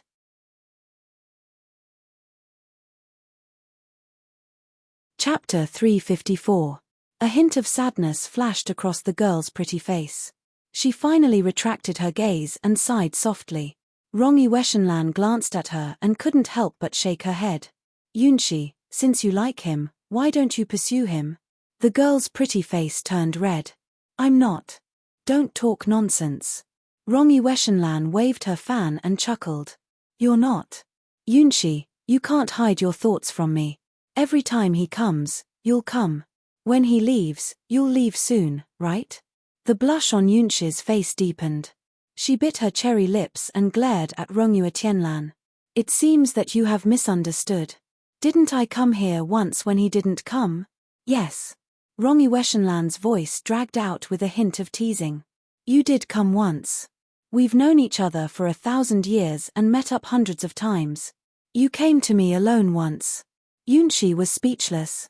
Rongyue Weshenlan waved her fan in front of her. "Yunshi, although the three of us have different statuses, we've always been friends. Since we're friends, you don't have to hide it from me." Yunshi lowered her head slightly and sighed softly. "All right, you're right. It's really difficult to hide from the eyes of a 1,000-year-old love saint like you. Tell me, what should I do? If you can see my thoughts, he should know better, right? However, he hasn't reacted at all. There was finally a hint of bitterness in her voice. Rongi Weshenlan gently stroked her fan with her fingers. Di-Zwe has no feelings for women. It's hard to imagine what it's like for him to truly like a woman. Yes, he's like an iceberg, the uncivilized kind. Yunshi pursed her lips. Actually, I really want to see what it's like for him to fall in love. Rongi Weshenlan laughed. She then patted Yunshi's shoulder. You can do it. You're the only woman close to him now. The pavilion closest to the water enjoys the moonlight first, do you understand? After all, there's no one else in his heart now. He seemed to have suddenly thought of something and tapped his fan against his palm. Speaking of which, there aren't many people who can be praised as talents by him. He seems to be absent-minded these 2 days. Could it be that he's really moved by someone? Yunshi's expression changed. No. Just now, I saw that the Buddha mirror that he opened was mainly a young man. Are you sure it's a young man and not a woman dressed as a man? No. Although that young man is handsome, he is obviously a boy. Oh. Rongyu gently fanned himself. That's good. Hopefully. Di-Zwe isn't a homosexual. Yunshi, a quiet room Ning Xuemore was meditating and cultivating. After nearly a month of cultivation, the psychokinesis in her body had reached a higher level.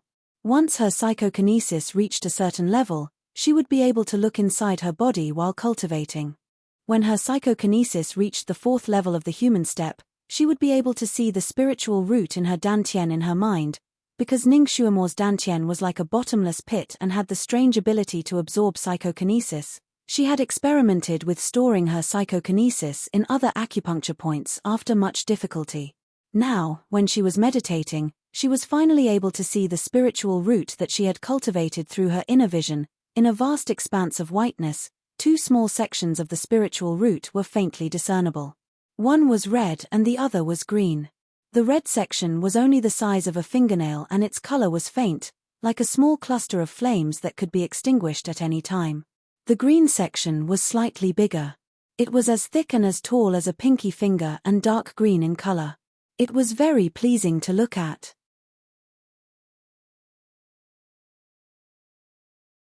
Chapter 355. She actually had wood and fire dual spiritual roots. Ning Xuemore was overjoyed. She already knew a lot about psychokinesis in this world and knew that there were very few people who had wood and fire dual spiritual roots at the same time. When this kind of person cultivated their psychokinesis to a certain level, they wouldn't even need a pill furnace to refine medicine. They could just use their hands. There were very few doctors in this continent, and those who had wood and fire dual spiritual roots were even rarer. They were the targets of all the sects, powers, and countries. Haha. She really wasn't a waste. It was just that her dantian was a little strange. Speaking of which, what was in her dantian? How could it have the ability to devour psychokinesis? Ning Xuemore's heart was filled with curiosity and she tried to use her inner vision to observe that place. As expected, she saw a patch of darkness. That place was like a huge black hole and she couldn't see clearly. She urged her psychokinesis to move forward a little. Suddenly, her dantian shook and the small wave of psychokinesis that she urged was sucked into that black hole. Ning Xuemore was caught off guard. Her vision turned black and her divine sense turned dark. Her entire body seemed to have been sucked into a dark fog and she couldn't distinguish north from south. Her heart was shocked and she subconsciously wanted to run out. However, the suction force was too strong. Her divine sense was too weak and she couldn't break free at all. While the sky and earth were spinning, she sank deeper and deeper into the black fog but she couldn't see any way out. Damn, she wouldn't enter the legendary Qi deviation, right? To be eaten by her own dantian, that was too strange. Ning Xuemore simply stopped struggling and let that force take her into the depths of the black abyss. She couldn't perceive the passage of time in her mind and Ning Xuemore didn't know how long she had been in that black abyss. The black fog in front of her gradually thinned out. Her divine sense could finally see a little bit of things. She also saw something. No, it wasn't something. It should be a person. A small person, the size of a fetus that hadn't fully formed yet, was lying in an even thicker black fog, swaying slightly. Ning Xuemore was speechless when she saw the small fetus. Ever since she had transmigrated, she seemed to have an affinity with children. There were many children by the ancestors' side. Kireen was a child, and, she seemed to know another child. Who was he? She still couldn't remember. He stopped thinking about it and just stood there looking at the small fetus. Looking at the half-curled body lying there, she couldn't tell if it was a man or a woman, nor could she make out his facial features. Was there anything more frightening than finding a small fetus in his dantian? Fuck. She couldn't have gotten pregnant before marriage, right? Ning Xuemore shuddered silently. Weren't children conceived in the womb? This was the first time she had seen it in her dantian. He was simply a weirdo who could not be any weirder. What was even worse was that she herself was the weirdo. Since she had seen it, she might as well take a good look and see what was going on with the fetus. Spiritual consciousness could do whatever it wanted. Just as she thought of it, she felt that she had already walked in front of the fetus. This fetus looked like a 3-month-old human fetus and was much smaller than a suckling mouse. It was very small and there was a light black protective membrane around it, and this protective membrane was in the inky black fog. Ning Xuemore subconsciously stretched out her hand to touch the fetus. But she suddenly withdrew her hand.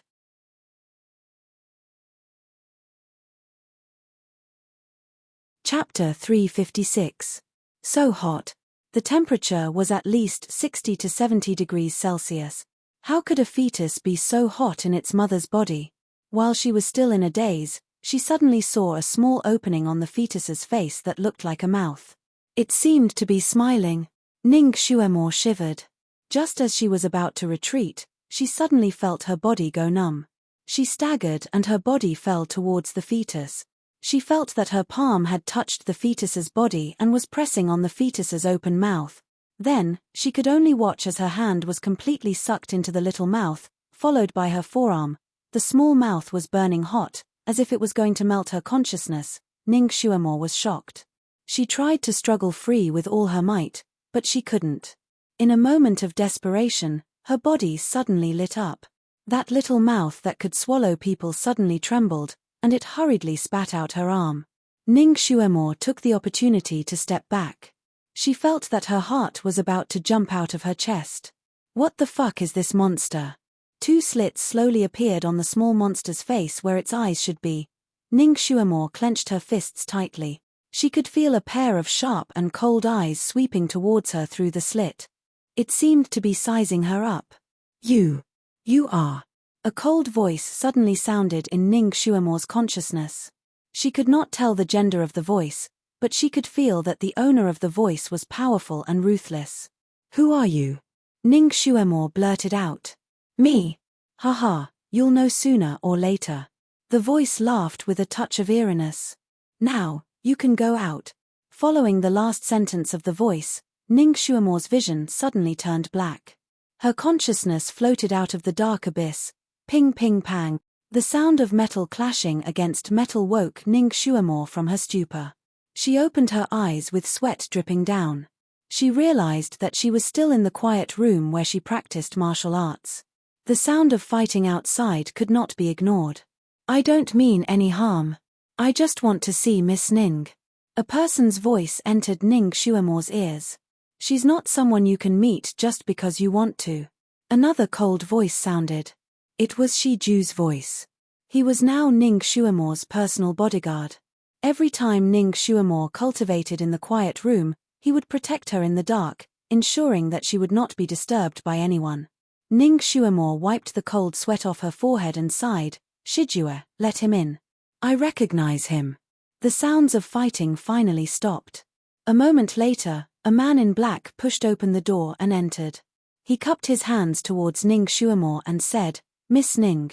Shi Ju came in almost at the same time as him and stood in front of Ning Xuemore without batting an eyelid. He coldly said to that person, she is now Marquis Jingyuan. You can call her Marquis. That person paused. As expected, he bowed towards Ning Xuemore and said, Marquis Ning. Ning Xuemore said, Number 1, there's no need to be so courteous. What business do you have with me? That man in black was the 6th Prince Ji Yunhao's bodyguard number 1. He was also very straightforward. This one took the liberty of coming here to inquire about a person from Marquis Ning. Ning Xuemore did not bat an eyelid. Who? Marquis Ning has seen that person before. Number 2. He was ordered by His Highness to protect Marquis Ning when Marquis Ning went into the mountains. Now that Marquis Ning has returned, he has not returned. This one has been searching for him for several days, but there is no trace of him. Does Marquis Ning know where he is now? Ning Xuemore lowered her eyes. She did not want to hide it from him. He's dead. He was captured by the golden-eyed eagle and brought to the 9th peak.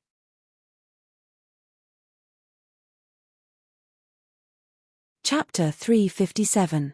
Number 1's expression changed slightly.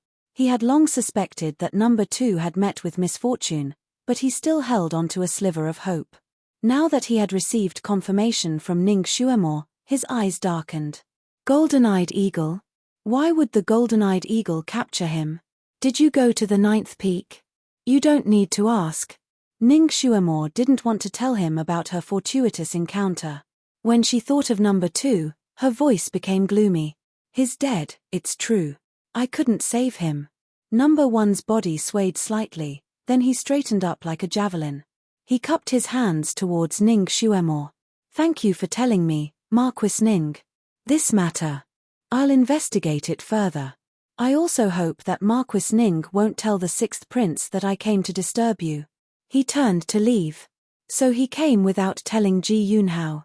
It seemed that his relationship with number 2 wasn't shallow. You're number 2's friend? Ning Xuemore asked. He's my brother, number 1 replied.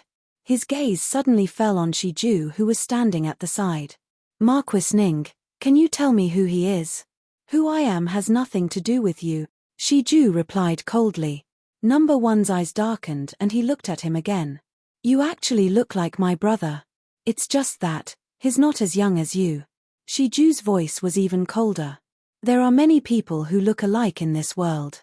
I've said it before, I have nothing to do with your brother. Whether or not you have anything to do with him, I'll investigate it myself.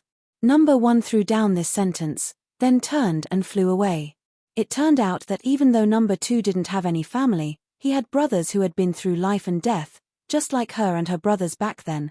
Ning Xuemore felt somewhat gratified. Every time she cultivated, she would sweat profusely, so she had to take a bath after she finished cultivating. Shiju, you can go and rest. Ning Xuemore got up and walked out. You saved me back then because I looked like number 2? Shiju's voice sounded behind her, slightly cold. That's part of the reason, Ning Xuemore replied. She had tried her best to save him that day because of his face. If he didn't look like number 2, would she make a move? He should be making a move as well, right? It was just that she wouldn't put in so much effort to gather the heavenly ice grass for him. I'm not him. Shiju paused for a moment, his voice even colder. I know, that's why I'm using your face. Ning Xuemore was half serious and half joking. You should be glad that you have such a face. It saved your life. At this moment, Ning Xuemore had already walked to the door. Do you like him a lot? Shiju's voice was emotionless. I do. He's like a brother in my heart, the kind that goes through life and death together. Ning Xuemore stretched herself. You're using me as his substitute. Shiju's voice sounded even worse. Ning Xuemore finally looked back at him. You think too much. It didn't matter if he was a substitute or not. You are you, and he is he. You can't replace him. In this world, no one could replace anyone. However, in Shiju's ears, Ning Xuemore's words seemed to have another layer of meaning. His fingers slowly clenched by his side. You're saying that I'm not as good as him? What kind of blind spot was this awkward child thinking today? Ning Xuemore was too lazy to argue with him, so she waved her hand. Shiju, you're probably too tired and thinking too much. All right, you can go down. I still have to take a bath, and I still have to go to that damned garden party tomorrow. You still have to stay by my side. You have to be more energetic to give me face.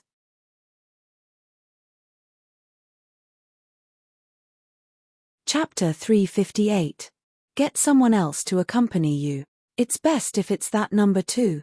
Shijue said before he turned around and disappeared in the blink of an eye. Ning Xuemore was speechless. Did he take the wrong medicine? Or was it because he was still in the rebellious phase of his youth? He was indeed a child with an unbalanced temper. Ning Xuemore felt that Lehin Thai must be crazy. He finally kept his promise not to give her any random marriage, but he started to frequently matchmake for her. After he conferred her the title of Marquis, although he did not let her attend court meetings, he often ordered her to participate in some activities of the children of officials. For example, Kuju competitions, horse racing competitions, martial arts competitions. Ning Xuemore was, after all, a transmigrator, so she was quite curious about some of the ancient activities, so she also participated in a few of them with great interest. Thus, she got to know many children of officials. These children of officials were handsome, cultured, valiant, and strong. There were all kinds of styles, and they were like male peacocks spreading their feathers in front of her. However, every time these people saw her, their expressions were a little strange, as if they had seen a scourge, and they all avoided her. During Kuju and horse racing, they were all timid and did not have the hot-blooded vigor of young people. It was as if they did not want to win and only wanted to be inconspicuous, as if they wanted to be invisible. If Ning Xuemore took a few more glances at someone, that person's face would turn pale, as if he was about to die. They were afraid that Ning Xuemore, the jinx, would take a fancy to them. Ning Xuemore participated once and understood what the old emperor wanted to do. He could not bear to part with his son, but he did not want to let go of a talent like her, so he forced these children of officials to hang around her. Whoever she liked would be forced to marry by the old emperor. After understanding Lehin Thai's thoughts, Ning Xuemore only felt that it was funny. Her mischievous nature came up, so when she participated in such activities, she would look at whoever was the most afraid of her until they trembled like a weak chicken. She then retracted her gaze reluctantly. Life was boring, and it wasn't bad to find such fun. Every time after attending an event, Lehin Thai would always call her to his side and lovingly ask her which young master she had a good impression of. On the other hand, Ning Xuemore always had an enigmatic smile on her face. She didn't show her emotions, nor did she say who was good. Whenever Lehin Thai questioned her closely, she would sigh softly. These children are not bad, but they are not as good as the crown prince. Her words made Lehin Thai completely speechless. He didn't dare to answer her and could only smile kindly and let her return to the fu. After Ning Xuemore had participated in such activities 4 or 5 times, Lehin Thai finally understood that such activities were useless. This little girl seemed to like handsome men.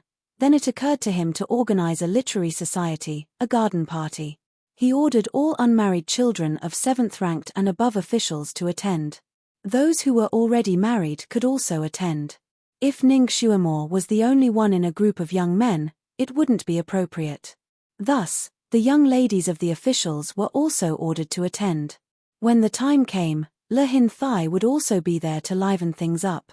Ning Xuemore pondered. How was this a garden party? It was clearly a blind date. In order to keep her, the old emperor was willing to spend a lot of money. He even pretended to be the old man under the moon and acted as a matchmaker. Ning Xuemore had been living a comfortable life recently. Every day, apart from practicing martial arts and refining medicine, she would also go shopping. She was also quite bored, so it was good to be able to attend such a banquet and see the excitement of those people.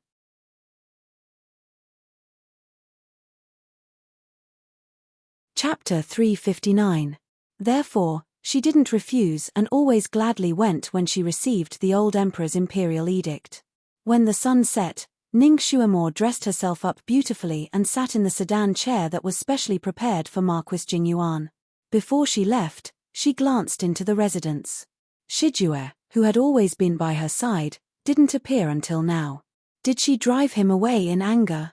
Because she hadn't seen him for a day, she had asked Old Zhong. Old Zhong told her that Shijue had left the residence since last night and hadn't returned. Shijue's whereabouts had always been mysterious. Even if he stayed in the residence, he often disappeared without a trace. However, whenever Ning Xuemore went out or met with any danger, he would definitely appear like a door god. Today was the first time this had happened. Did he really leave? Ning Xuemore shook her head and got into the sedan chair. She had indeed told Shijue that he could leave at any time and that she wouldn't restrict his freedom. However, wasn't it too disloyal to leave without even saying goodbye? He was still a child.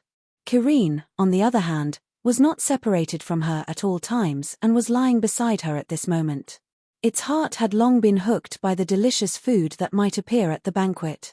At this moment, it was chattering non-stop with Ning Xuemore about what it wanted to eat. The sedan chair quickly arrived at Qinfang Garden, which was the place where the emperor held the garden party. Qinfang Garden was also a royal garden and its nature was similar to the summer palace of the Qing dynasty. It was independent of the palace and was the place where the royal family held elegant literature and poetry gatherings. When Ning Xuemore arrived, there was already a row of carriages and sedan chairs parked at the entrance of the garden. Ning Xuemore got down from the sedan chair and the head eunuch at the entrance welcomed her in. It was indeed a royal garden. Every plant, tree, pavilion inside was ingenious and imposing. Ning Xuemore arrived relatively late. Along the way, she met many young masters and young ladies from noble families. She knew some of them and some of them she didn't. The gatherings she had attended this month weren't in vain. She met some familiar faces. Whenever she met someone she knew, she would nod with a smile. Her etiquette was rather thorough. However, the other party was rather cautious when he saw her. He stood about 10 steps away from her and greeted her with an apologetic smile, looking like he would run away at any moment. Ning Xuemore was already used to seeing them like this, so she didn't care. Leisurely and carefree, he strolled inside. Since she had already been conferred the title of Marquis, the emperor naturally assigned her 8 palace maids to be her maids. This time, she only brought 2 of them with her so that she could at least keep up appearances. However, she felt that they were a burden to her, so she let them play by themselves. She felt more at ease wandering around on her own. Since it was a garden, there were naturally many flowers and plants. All kinds of flowers and plants either slanted out or swayed in the flower beds. Ning Xuemore enjoyed the scenery on both sides as she walked. She was very interested in strolling around the garden. Kirin, on the other hand, was a little unhappy. It had sharp ears. Wherever Ning Xuemore passed by, there would always be some gossip behind her. She's the newly conferred Marquis Jingyuan? She's pretty. So what if she's pretty? She's a jinx who brings misfortune to her husband. Whoever marries her will die quickly. Recently, the emperor seems to be looking for a husband for her. I heard that as long as she likes him, the emperor will bestow a marriage. That's right. That's why my father quickly arranged a marriage for me. Kirin didn't know how many similar words it had heard. It crouched on Ning Xuemore's shoulder and was very angry. It wanted to give those gossipers a claw.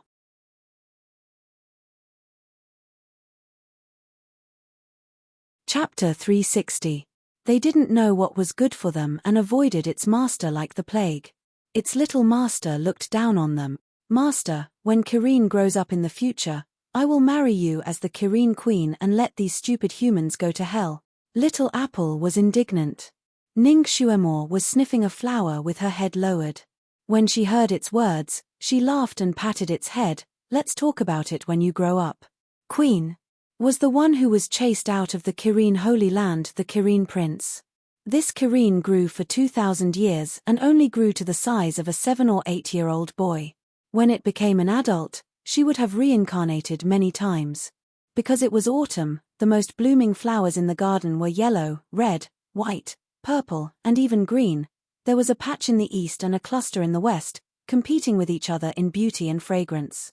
Because the modern chrysanthemum had a special meaning, it led to fewer and fewer chrysanthemums being planted. Although Ning Xuemore had seen a lot of chrysanthemums, it was the first time that she had seen such a complete variety of them. She was admiring along the way when a person suddenly rushed out from the small path and almost bumped into her. Ning Xuemore nimbly retreated. That person staggered and stood still. He bowed to her. I'm sorry, I was reckless. It was a young man, about 16 or 17 years old. He looked refined and handsome, elegant and graceful. He was wearing a good quality sky blue scholar's robe. It was obvious that he was a noble young master. It was the first time that he had met Ning Xuemore. Ning Xuemore shook her head. It's okay. She turned around and was about to leave. Thank you for your generosity, miss. I was reckless. I don't know which family you are from. Can you give me the honor of traveling with you? That teenager's clear eyes focused on Ning Xuemore. There was a trace of amazement in them. It was rare to meet someone who wasn't afraid of her. Ning Xuemore looked at him with interest and asked, Who is young master? My father is Imperial Tutor Lan. I haven't become an official yet.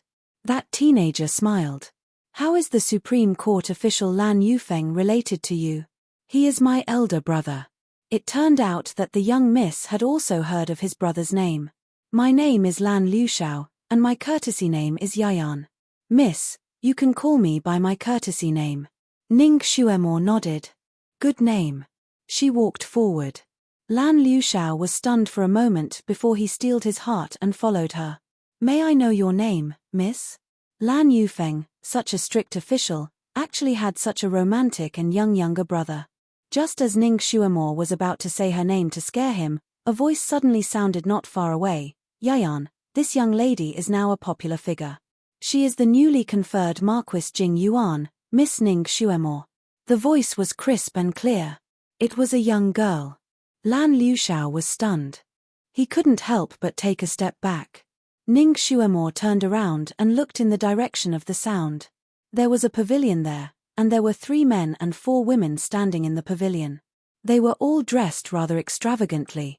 It was a combination of a handsome man and a beautiful woman.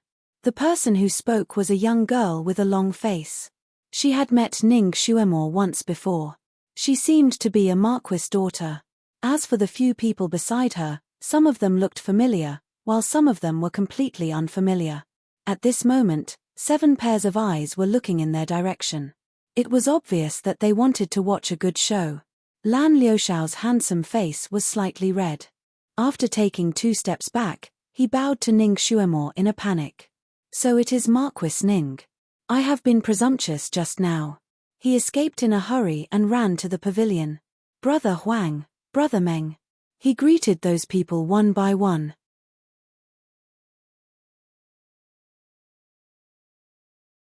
Chapter 361. The long-faced commandery princess who had spoken earlier chuckled. Yayan, I thought you would be with Marquis Ning. Lan Liushao was a little embarrassed. You must be joking, commandery princess Qingling. Marquis Ning is of noble status. Yayan is just a commoner. She is out of my league. I think you're not afraid of her. You're afraid of her, haha. Another young man joked. The 7 of them burst into laughter. They looked at Ning Xuemore subtly. Obviously, they were laughing at her. Ning Xuemore originally wanted to leave. However, she smiled and walked up to the pavilion. Brother Huang, Brother Meng. So you're here too. What a coincidence. The 3 men in the pavilion changed their expressions. Ning Xuemore was standing at the entrance of the pavilion. They could not hide. They could only exchange greetings with Ning Xuemore with pale faces. Ning Xuemore's bright eyes were like flowing water. She glanced at them one by one. She seemed to find them pleasing to the eye, especially Brother Huang who had joked with Nan Liushao. Brother Huang, I haven't forgotten you since we parted 2 days ago. Brother Huang's handsome face was pale. He took 2 steps back and forced a smile. Marquis Ning, you must be joking. Ning Xuemore's small mouth slightly pursed. Her eyes became even more affectionate. I'm not joking. Ever since I met Brother Huang the day before yesterday, Brother Huang's every word and action kept flashing in my mind. She leaned towards him as she spoke. That Brother Huang was so flustered that he took 2 more steps back. Unprepared, he tripped on the steps under his feet and fell to the ground with a plop. His butt hurt from the fall. Marquis Ning. He was so scared that he could not speak clearly. He was so timid. Ning Xuemore turned around and ignored him. Her gaze fell on Brother Meng's face. Brother Meng, you're handsome. You're a dragon among men. Brother Meng's face turned pale. He forced a smile and said, Marquis Ning, I don't deserve your praise. Of course. Xuemore has never seen such a special and handsome person like Brother Meng. Ning Xuemor's pair of beautiful eyes met Brother Meng's big and small eyes. Brother Meng, no matter how I look at you, you are different from others. Brother Meng, who had a pair of different-sized eyes, turned even paler. Little Ku, Brother Meng, you don't have to be so modest. In the future, Xuemor will definitely put in a good word for you in front of His Majesty. Before she could finish her words, Brother Meng's handsome face had already turned green. He retreated several steps. I can't afford it. I have a bunch of problems. Marquis Ning doesn't know. Hey, what's wrong with you? Ning Xuemor took 2 more steps forward and blinked her big eyes. I snore and grind my teeth in my sleep. My feet smell bad. Brother Meng listed several of his problems in one breath. After he finished, Ning Xuemor didn't show any expression, but the other girls in the pavilion couldn't help but stay away from him. Ning Xuemor looked at him and said in a gentle voice, snore and grind your teeth in your sleep is more manly. As for the smell of your feet, you can wash them often. It's not a big problem. Brother Meng was about to cry.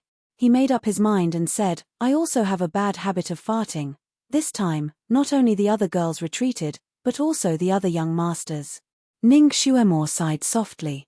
That's a pity. She finally let him go. Brother Meng and Brother Huang, who had just stood up, looked like they had just escaped from death. They looked at each other. Brother Meng wiped the cold sweat on his forehead. He wanted to continue to seduce the Prime Minister's daughter who was interested in him just now.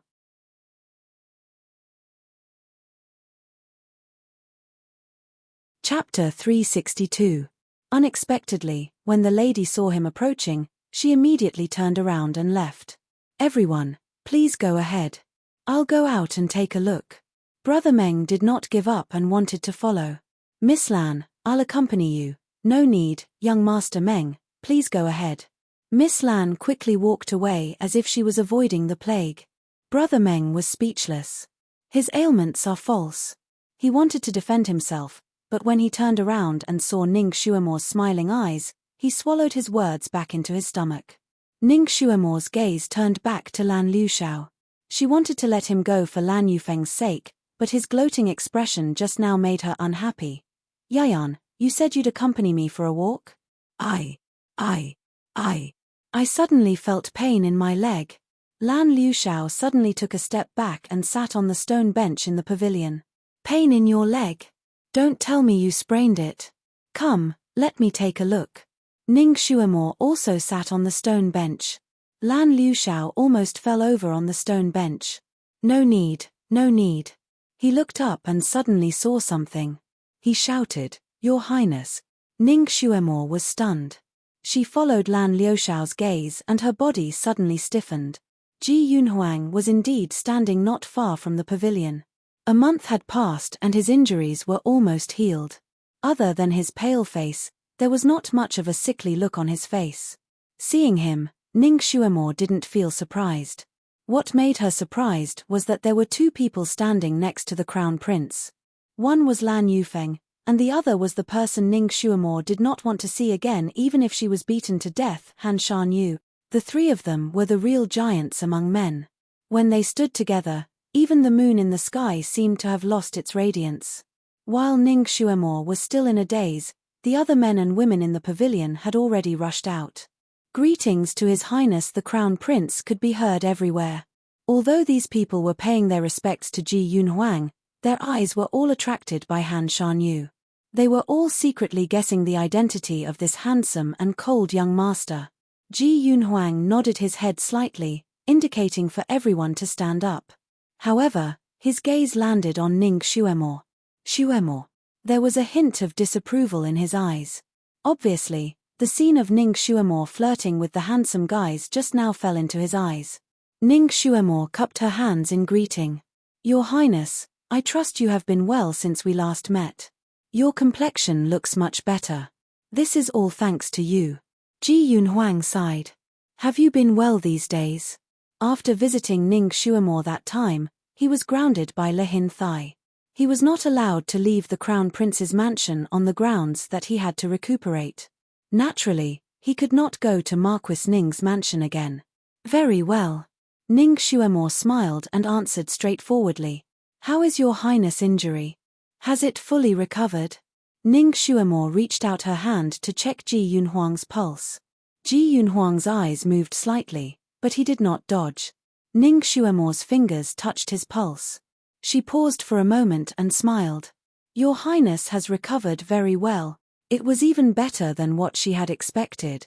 Logically speaking, his injury would at most be 60% healed and he would need to rest for a few more months. However, after checking his pulse, she found that his injury was 88% healed. His psychokinesis had also recovered by more than half, which was out of her expectations. She suddenly felt a chill run down her spine and the hairs on her back stood on end. She subconsciously raised her head and her eyes met with Master Han Shanue's.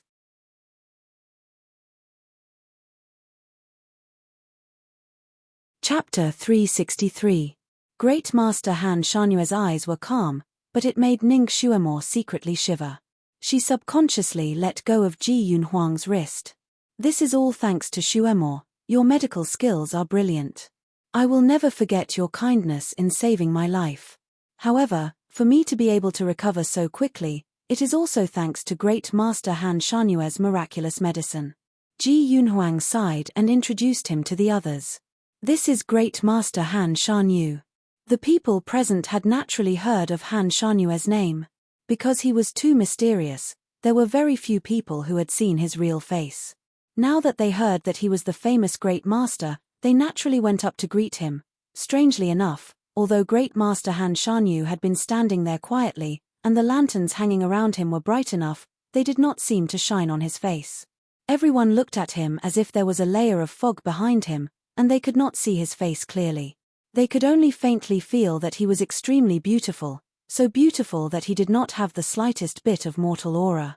Ji Yunhuang and Lan Yufeng could be considered as handsome men, but when they stood next to him, it was like a bright pearl compared to the bright moon.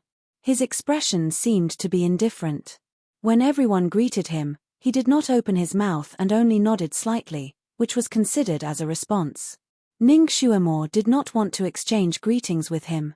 It was because of this fellow's mouth that her name as a jinx spread so far and wide. Moreover, she felt that this fellow seemed to be targeting her. She did not know if it was an illusion, but she felt that his gaze was especially cold when he looked at her. His gaze swept past her body and moved away. When he looked at the others, his gaze seemed to be more normal. Although it was still indifferent and had an unapproachable alienation, at least it did not make people's hair stand on end. Meow. That day, didn't she just hug him and kiss his face in a fit of pique? Why was he so cold when he saw her? Moreover, he had even thrown her down the stairs. She was magnanimous and did not seek revenge on him, taking advantage of the time when Ji Yunhuang and the other two were surrounded by the young men and women. Ning Xuemore quietly left. She didn't want to have too much contact with Ji Yunhuang. After all, he was the crown prince and she, a heavenly calamity star, was destined to have no fate with him.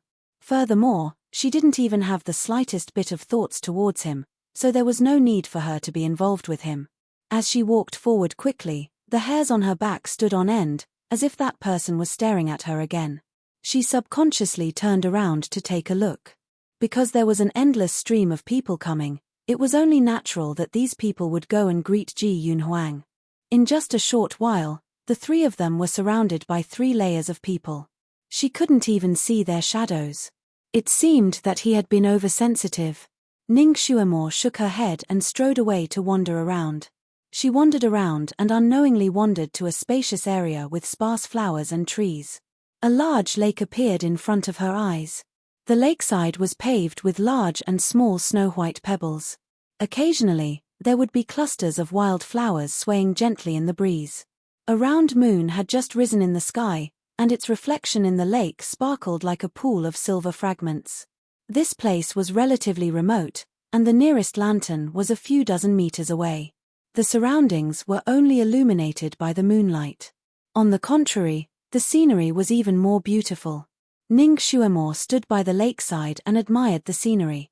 Kirin was mischievous and had long jumped off Ning Xuemore's shoulder and was playing happily by the lakeside. Ning Xuemore looked at the clear lake and felt playful. She simply walked to the lakeside and sat down. Monthly votes, requesting monthly votes.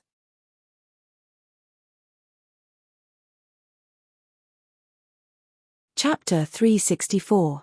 Ning Xuemore looked at the clear water of the lake and decided to play around. She walked to the lakeside and sat down. She took off her shoes and socks and soaked her feet in the lake. She gently patted the water to play. While she was having fun, a voice suddenly sounded behind her. "Miss, this place is dangerous. Please stay away." The voice was rather masculine and magnetic. Ning Xuemore turned around and was stunned. She almost suspected that she was in a dream. From behind the rockery not far away, a person walked out in big strides. The moonlight was like silver, illuminating his face very clearly. That person was wearing an officer's uniform. He had a high-nose bridge and deep blue eyes. One look and you could tell that he was not from Chang Kong country. What surprised Ning Xuemore was not this, but his appearance was very similar to a person that definitely would not appear in this world. Stallone. He was 80% similar to the young Stallone. Suddenly seeing her idol appear here, even if Ning Xuemore was calm, she was still stunned for a moment and then jumped up. Because she was too shocked, she was not able to stand firm. Her body swayed and she almost fell into the lake. "Be careful." Stallone dashed over and grabbed her hand. Ning Xuemore took the opportunity to stand firm and stared at him. "You are?" She could not be dreaming again, right? Stallone saw that she stood firm and immediately let go of her hand and took a step back. "I am Shi Tianlong. This lake is very deep. It is not safe for Miss to be here alone. I hope that Miss can go somewhere else." Shi Tianlong's name was actually somewhat similar to his. What kind of joke is God playing on me? She actually met an idol-level person. "Thank you for your help, General Shi." Ning Xuemore smiled slightly and looked at him calmly. This person looked to be around 18 or 19 years old. He had a cold and tough temperament, with the unique iron-blooded aura of a general on the battlefield. "General Shi, are you also here to attend the garden party?" Ning Xuemore was rarely in the mood to chat with others. "I was ordered to protect the safety of Qin Fang Garden, and I just happened to be patrolling here. Miss, please leave this place quickly." Shi Tianlong bowed again, and a hint of impatience flashed in his eyes. He was a general who came from the battlefield, and the people he made were all hot-blooded men. He would rather fight on the battlefield than stay here to protect these young masters and young ladies who only knew how to eat, drink, and play. In this short period of time, he had already chased her away 3 times. Ning Xuemore felt a little amused and looked at him sideways. "You don't know me? Mrs. Body is priceless, so this lowly general naturally has no chance to meet you. Miss, please. I'm Ning Xuemore." Ning Xuemore introduced herself. She believed that he must have heard of her. Sure enough, Shi Tianlong was stunned. A pair of sharp eyes fell on her body. "You are the daughter of Marquis Jingyuan Ning Shuai?" "That's right." Ning Xuemore smiled.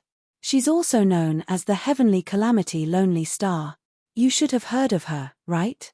Shi Tianlong was solemn and respectfully bowed to her. "Miss Ning, I was rude just now, please forgive me. This lowly general has heard of your father's achievements in the army, and I admire him very much. It is my honor to meet you today. You're not afraid of me?" Ning Xuemore looked at him with a smile. "Of course not. This lowly general came from the battlefield, and I only believe in strength. I don't believe in nonsense. This lowly general has heard of Miss for a long time. I heard that Miss's medical skills are amazing, and you saved our crown prince." Shi Tianlong actually spoke a lot. It was rare to meet someone who knew her identity and was not afraid of her.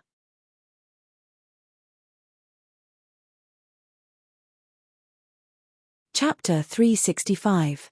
It was rare for Xuemore to meet someone who was not afraid of her even after knowing her identity. Especially when this person had the looks of her idol. Ning Xuemore felt very gratified. She sat there and chatted with him while putting on her shoes and socks. Shi Tianlong was really a gentleman. When Ning Xuemore was putting on her shoes, he automatically turned his back to her. Ning Xuemore was putting on one of her shoes. When she turned her head and saw him like this, she found it funny. She was only showing her feet. Did he have to avoid her like this? She turned her eyes slightly and suddenly cried out softly. Her body tilted to the side of the lake. Since Shi Tianlong was a general, he was naturally observant and alert. When he heard Ning Xuemo's cry, he almost jumped forward subconsciously. Be careful. His intention was to grab her and not let her fall into the lake. However, he did not expect that because of his nervousness, he jumped too hard. With a bang, he knocked Ning Xuemo into the water. He could not stand still and fell in with her, creating a big splash. Ning Xuemo was speechless. Her face was full of black lines. This person who was trying to save her was too rash. Fortunately, she knew how to swim.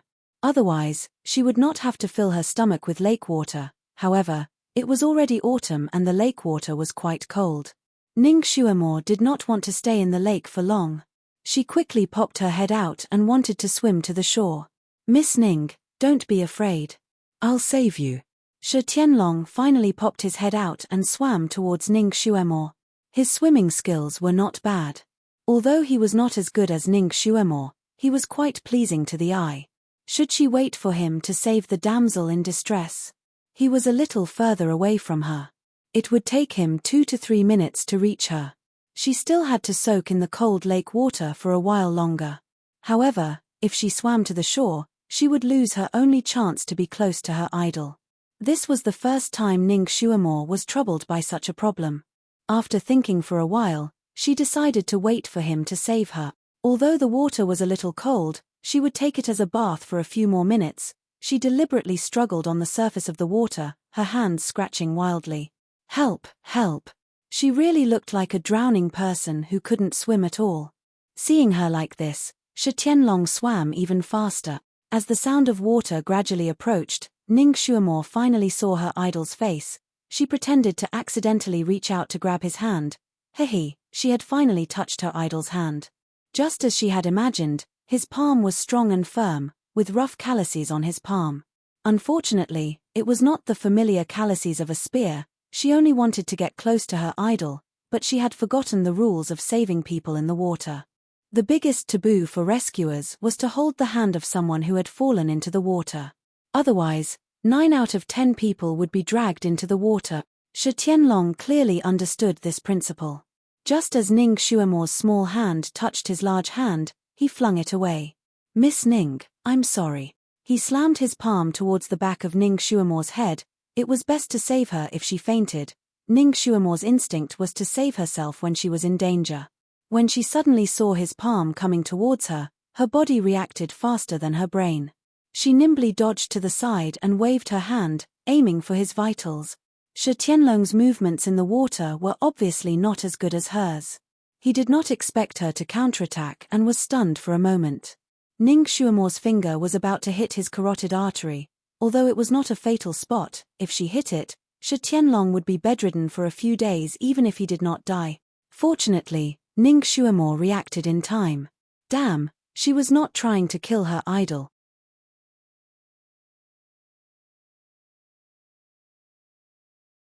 Chapter 366. She could not retract her finger in time and could only move her finger to the side and hit Shi Tianlong where it was not vital. But even if it was not vital, it was still very hurtful. Shi Tianlong groaned and his body swayed in the water. His vision turned black and the Ning Xuemo in front of him turned into two. What was worse was that his hands and feet were numb and weak.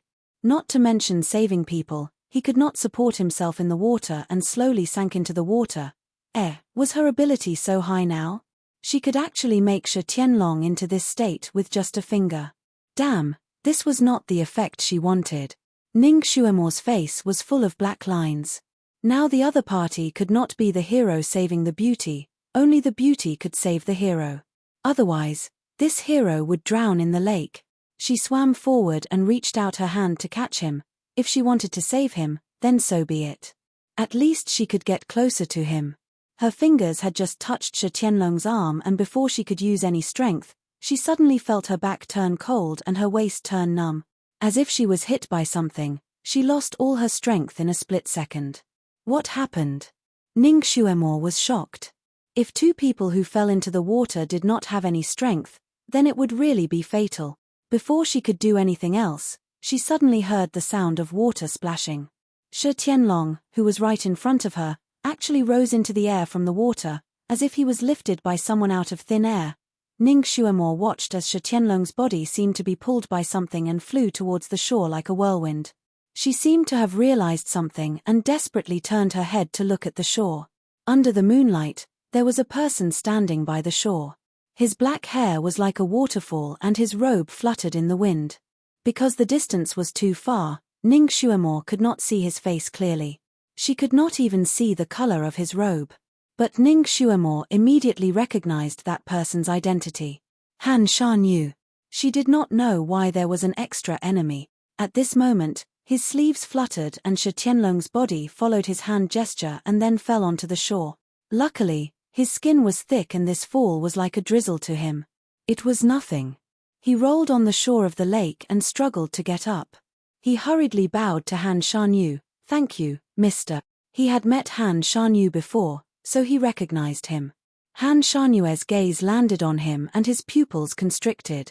His face was hidden in the shadows, so Shi Tianlong couldn't see his expression clearly, but his intuition as a martial artist told him that this mysterious and powerful Mr. Han Shanyu in front of him was filled with killing intent.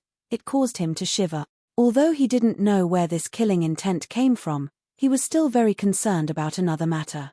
He hurriedly bowed to Han Shanyu and said, "Mister, there is still one more person in the lake. Please save her as well, someone? Where is it?" Han Shanyu rarely spoke, but his voice was flat. "It's..." Shi Tianlong pointed at the lake and suddenly stopped. The surface of the lake was as flat as a mirror. There was no trace of Ning Xuemore. Oh no! She must have sunk to the bottom. Such a deep lake, how could a little girl like her survive if she sank into it? Shi Tianlong's head buzzed. He was originally a hot-blooded and chivalrous man.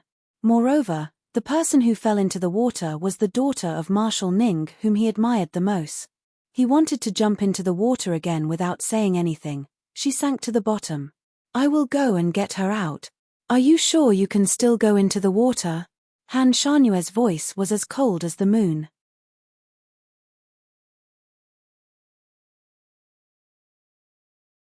Chapter 367. Shi Tianlong shook his head. After being poked by Ning Xuemore, his injuries were not light. The blood in his body seemed to have stagnated, and his blood flow was slower than usual. More importantly, his arms and legs were still weak and limp. He knew that it was better to meditate and recover, but, "I'll try my best." Shi Tianlong quickly took off his armor and prepared to save her. "You'll only die if you go down now." Han Shanyue's voice was even colder. His gaze fell on the water. The water was calm, and Han Shanyue's expression was also calm. However, his aura was cold, and the surrounding temperature seemed to have dropped by a few degrees. Shi Tianlong could not help but shiver. He felt as if his heart had been frozen into a lump of ice. Ning Xuemore was plotted against, and her body was as soft as noodles. She could not help but sink. Although she was a good swimmer, there was nothing she could do in this situation. She could only watch as her nose and mouth sank into the water. The last thing she saw was Han Shanyue's unmoving figure on the shore. The lake was very deep, at least 10 meters deep. Ning Xuemore's body sank, and all she could hear was the sound of the water and her own heartbeat. Although her body could not move, she could still hold her breath. She tried her best to hold her breath as long as she could before entering the water. That Han Shanyu was a pervert, but he wouldn't really want to kill her, right? She did not have any deep grudges with him. Half a minute passed, 1 minute passed, 2 minutes passed, 3 minutes passed. Ning Xuemore was trapped at the bottom of the water. She began to feel suffocated. As time passed, she breathed out the breath she had taken, and there was not much left. Her head started to hurt, and her ears were buzzing. She could not hear anything outside, and she could not even hear the sound of swimming on the water. What was going on? Even if Han Shanyu did not want to save her, Shi Tianlong should have, right? When she hurt him, his body would have gone limp for 1 or 2 minutes. Now, he should have recovered more than half of his strength. He should be able to swim over to save her. Why didn't he come? Did that Han Shanyu really want to kill her? Even Shi Tianlong was being controlled. Ning Xuemore finally panicked. Her heart was about to jump out of her chest. Oh, right. She still had Kirin. Ning Shuemore forced herself to calm down and tried to call out to Kirin telepathically. Little apple, come and save me. I'm underwater. When she was playing by the lake just now, Kirin ran away and said something about going to the kitchen to see if there was anything good to eat, but she didn't come back. She must have stumbled on some delicious food. She suddenly felt a little strange. She couldn't use telepathy to contact Kirin. She couldn't sense Kirin's aura. It was as if someone had severed the connection between her and Kirin. Her summoning spell did not work at all. Kirin did not come. This time, Ning Shuemore really panicked. The shadow of death loomed over her head, causing her heart to beat like a drum. As he panicked, the blood flow in his body sped up, and his oxygen consumption increased. His mind was in a daze, and he panicked. She could no longer hold her breath and choked on a mouthful of water. Drowning people knew that once they choked on water, their nostrils, throat, and chest would burn with pain.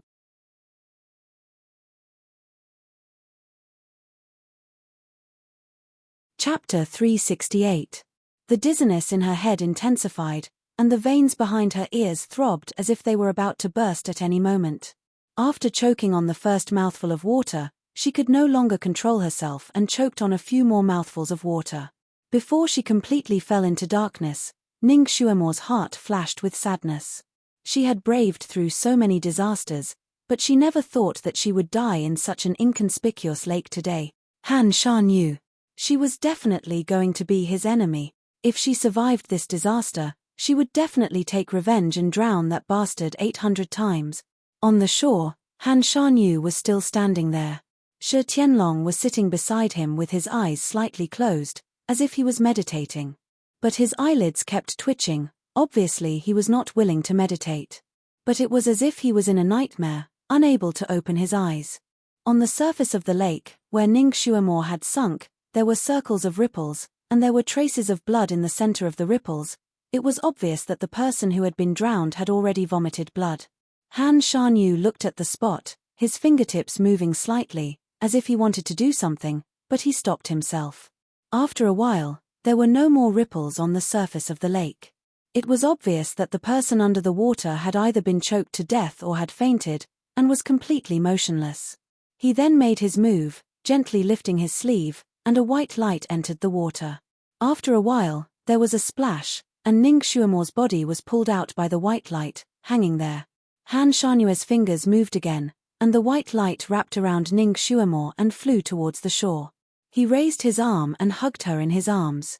Ning Shuemore's body was dripping wet, her black hair messily draped over her shoulders and face, and her body was cold without a trace of warmth. Her face was pale with a hint of green, and her originally bright red lips were now like fallen petals, without a trace of blood.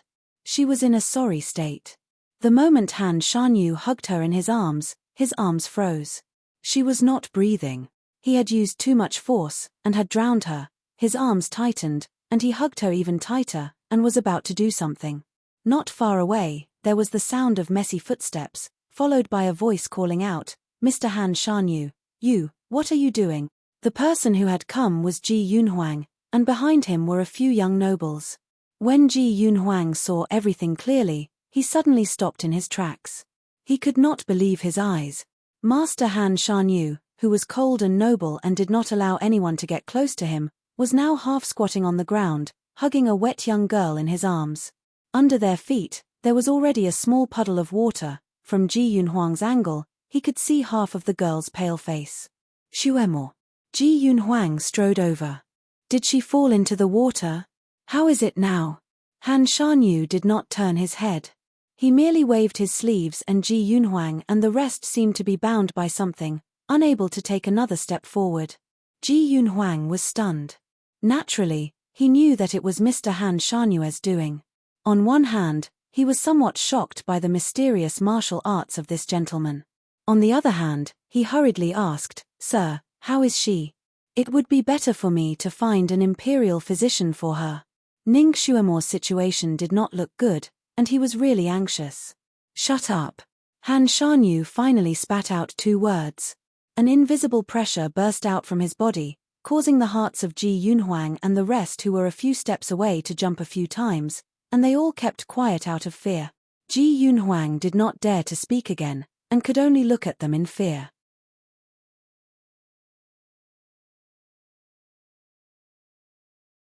Chapter 369. Then, he saw a scene that made him flabbergasted. Master Han Shanyu, who was obsessed with cleanliness and did not want to have any physical contact with anyone, actually lowered his head and kissed the pale and soft lips of the girl in his arms. Ji Yunhuang, everyone. Fortunately, Master Han Shanyu did not stop on her lips for too long, as if he was trying to help her breathe. After a moment, the dying Ning Xuemo's body finally trembled.